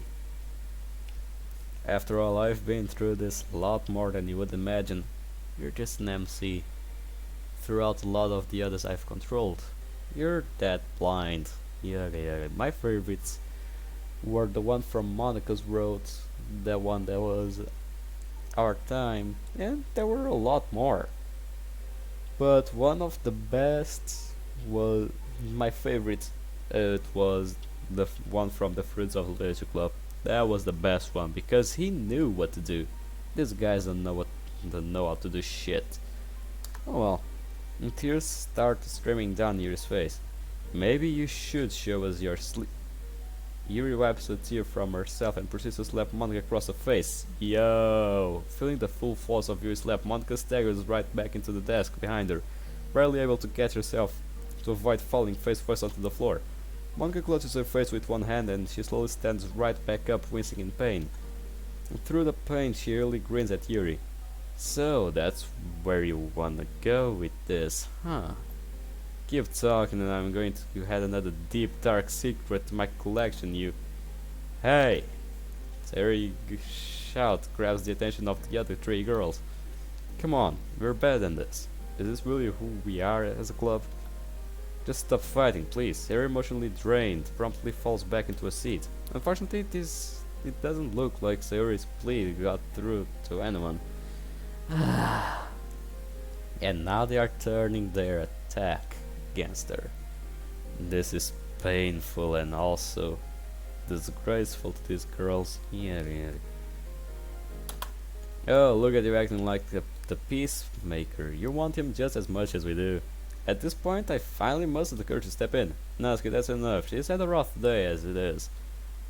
And none of you guys are making it any easier on her with your constant bickering. She just wants you all to herself, and the fact is you deserve better than these losers. Everyone now focus their attention on Natsuki. I told the Sayuri, who is on the verge of tears. Well, maybe I shouldn't have said it like that. No, please, keep going. I already know I'm an awful person. Sayuri, not surprised you had feelings for him. You were never that good at hiding it. At least I didn't fail as badly as you did. My head starts spinning as Natsuki and Yuri continue their shouting to each other. They all like me? Yeah. It's weird, but this is the game. You have a harem. You need to know how to manage it. You manage it, well, not like you should. And this is where it gets. You should learn with Kirito. He knows how to handle a fucking harem. Did you already saw the shit he holds? Come on, Hazuna, that girl from that weird Call of Duty in VR. More. Let's see. That girl from with the dragon, that other girl with that giant hammer. Am I forgetting someone? Oh, yeah, Alice. There are more people at all. So yeah, do you really wanna learn? You should talk with him. He's a nice fellow. Okay. I have absolutely no idea on what I should do at this point. Even if I try speaking up, I feel that I'm only going to make things worse between them. At least I treated him like an actual human being. Was never as off-putting as you. At this point I feel as if I should leave. The atmosphere has become unbearable. If he only knew what you wrote about him, you sick freak. Maybe you guys actually spend time with him instead of acting like jerks. You would figure out what he likes. That's hard to do when we need to compete with you for his attention. You seem the most out of all of us. Hey, I'm sorry, I didn't mean to. I never really considered that. Well, consider this. Just go away and never come back. We don't want you in the way. So he finally breaks down, crying, and slams her face down into a desk. The hell is your problem? What's my problem? You're the one who accused me of looking under the vending machines and called me a fake. There's no excuse. You don't say that to people. You have no room to talk either. You accused Yuri to cutting yourself too. My blood starts to boil as I clench my fist. I've had enough of this crap. Okay, I raise my voice loud enough so everyone can hear me. If we're all going to continue to act like this, like total monsters, then I don't want to be a part of this club until you sort yourselves out. In my eyes, you are all guilty. Grab my bag and proceed to exit the room, letting the door slam shut behind me before anyone has a chance to stop me. I end up walking the way home alone, not bothering to wait for Sayori to catch up with me. I didn't even look behind me once to check if she was there, and if she was, I didn't hear her. As soon as I got home, I got changed out of my uniform and holed myself up in my room. I lay back on my bed, and my ears still ringing from all the vicious insults the girls hurled at one another.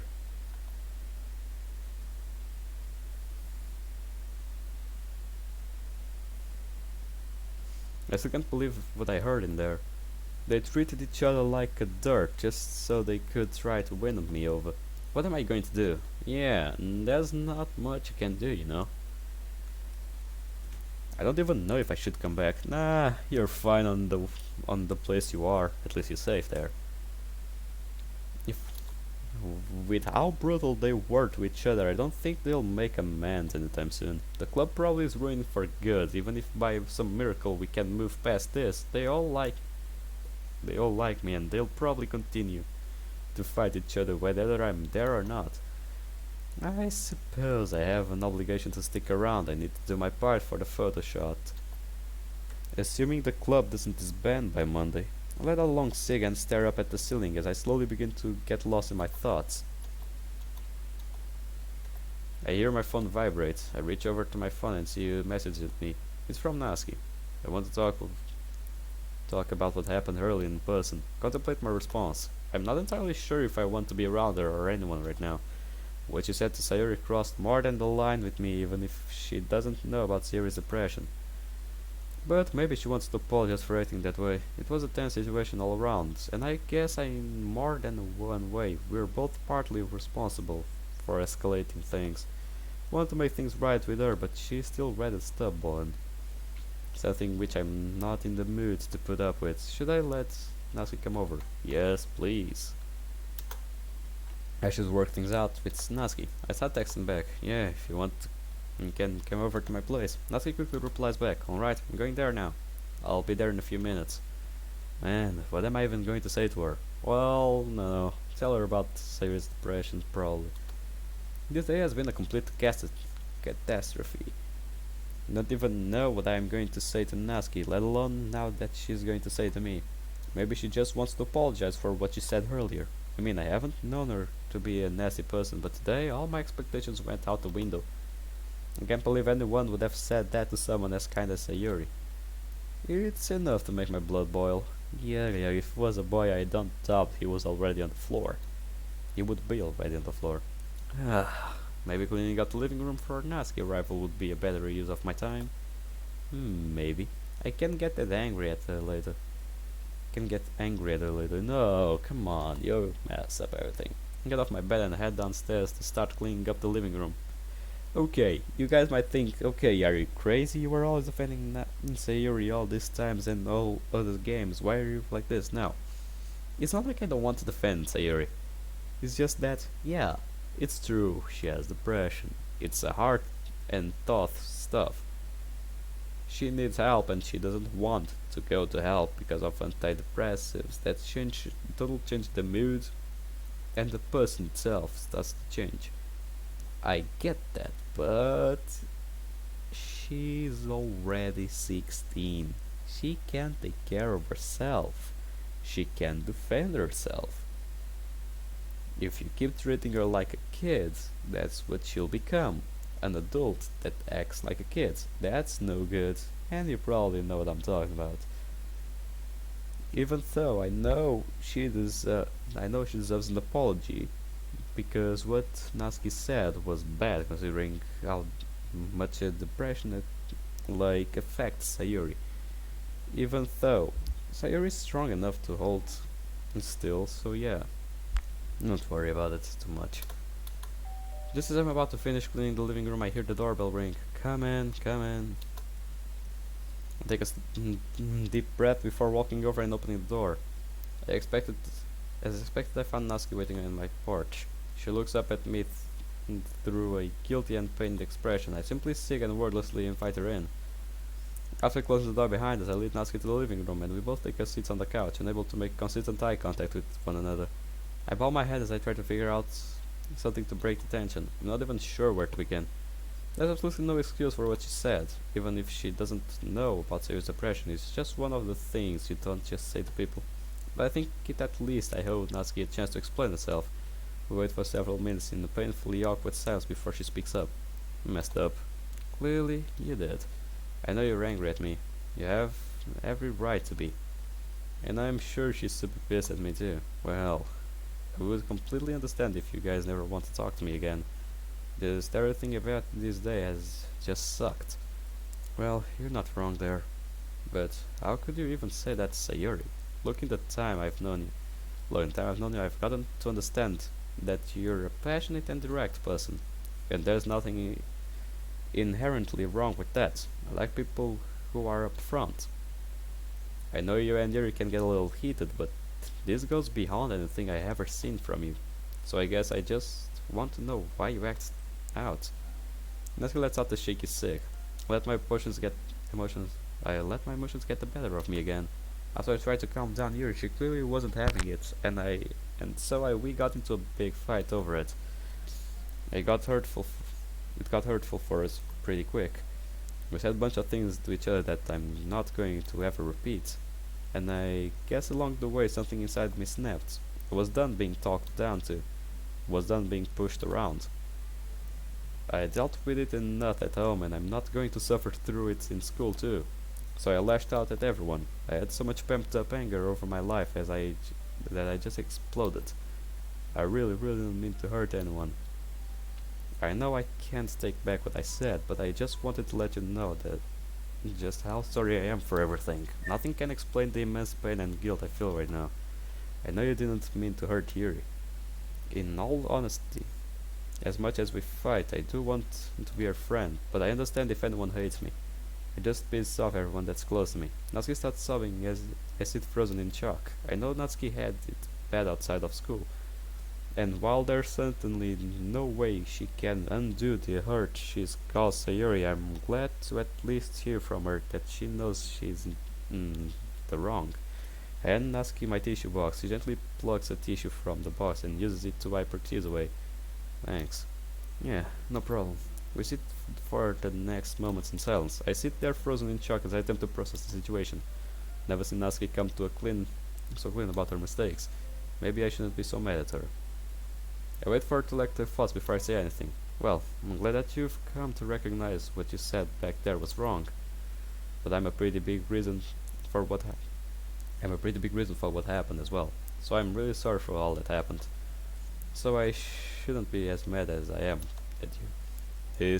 Really is all my fault. I led on Yuri and hurt her, and who knows who else I've hurt in the process. I'm just so confused about everything right now. I know what you mean. You know, after everything we've been through, I thought that you might have liked me more than just as friends. Even though we haven't been talking for very long, I thought I was able to tell that you really weren't like most of boys. Yeah. You actually took me seriously. You were kind, funny, a bit of a mediocre taste in manga, but you always cared about how I felt and what I was going through. I thought you weren't going to try to play me because I looked like an easy girl to get or something. But I messed up by showing just how awful I am. My face is flushed with embarrassment as Natsuki finishes the speech. I never expected to have that kind of an impact on her in such a short time. Don't play with words like that. I tried to fumble out some sort of answer. Well, Natsuki, I really appreciate everything you said there. I don't hate you because of what happened earlier. In fact, I don't hate you at all.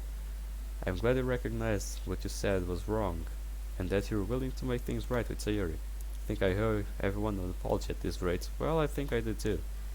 We both let out an awkward chuckle before the room returns to silence. So, how's Sayuri? I haven't had a chance to check up on her yet, but I'll text her later. Okay. Well, I'll try to forgive you for what happened earlier. Just can't deal with it for like the second. I understand. We sit for the next few minutes in silence before Natsuki speaks up again. Do you think the club's ever going to be the same? Oh no. Hopefully we can all put aside our differences in time for Monday. At least, but after that, who knows? I don't want the club to disband. It really is the only place I can call home. I know. I would hate to see the club break apart too.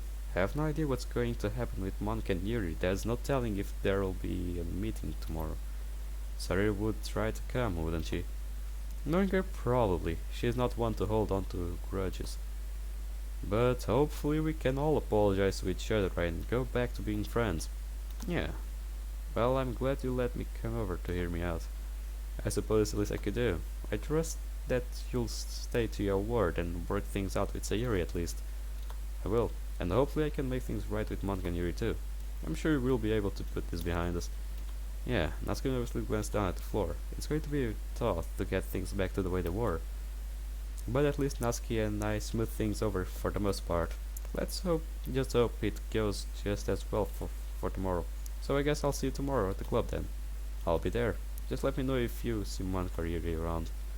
I will, and let me know if you know how Sayuri is doing. I'll be sure to. Well, I'll get going now. If I stay any longer, I'll miss the bus. It's alright, thank you for everything, Natsuki. I'm glad we worked things out. Yeah, me too. Well, later. See you tomorrow. Lead Natsuki out the door and gently close it behind her. Watch out the window as Natsuki walks off to the horizon in the direction of the nearest bus stop. That wasn't too bad. Oh, you think so? I'm still a little surprised Natsuki went out of her way to directly apologize to me. Even though she was awful during that fight, I'm glad that she recognized her mistakes. It's going to take time for Natsuki and I to move past what happened, but I don't think it changed my feelings for her that much. I guess I'll find out for sure tomorrow. After finishing my nightly routine, I finally collapsed onto my bed, letting his comfort feeling take me with open arms.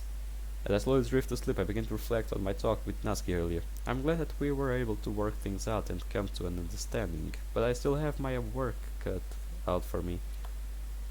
I have no idea how we're going to make peace with Yuri.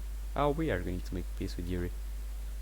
And it's going to be interesting to see how Natsuki apologizes to Sayuri. Ah, damn it, I forgot to text her. She's probably asleep by now. And why would she want to talk to me now anyways? Knowing her, she's convinced herself that she'll just mess up everything for me. Not to mention I feel like I could have made a suggestion to Natsuki to get everyone on the same page. That if she told everyone about the issues at home, maybe the others would start treating her nicer. Nah, I doubt. That would be just one more insult to feed like Yuri's long insult lines to Natsuki. So yeah, don't believe you're the best of your ideas. But either way, you are not having the good ideas right now, so meh, why bother? Like she would agree to that. Maybe I can still pitch it to her tomorrow. It's going to be so much fun. It's best to try not to think about it too much and just save up my energy. It's going to be eventful and stressful, no matter how it goes down. Hopefully there's no more stupid nightmares too. Yeah, you speak too much. With my prayer complete, I finally drift off to sleep. And this is where we finish because I have to go to sleep and it's been like 3 hours of recording. Don't think it's going to be well. So yeah guys, hope you enjoyed this video. Leave a like, comment on what you thought of it, and well, I'll see you guys in the next episode. See you on the flip side. Goodbye pals.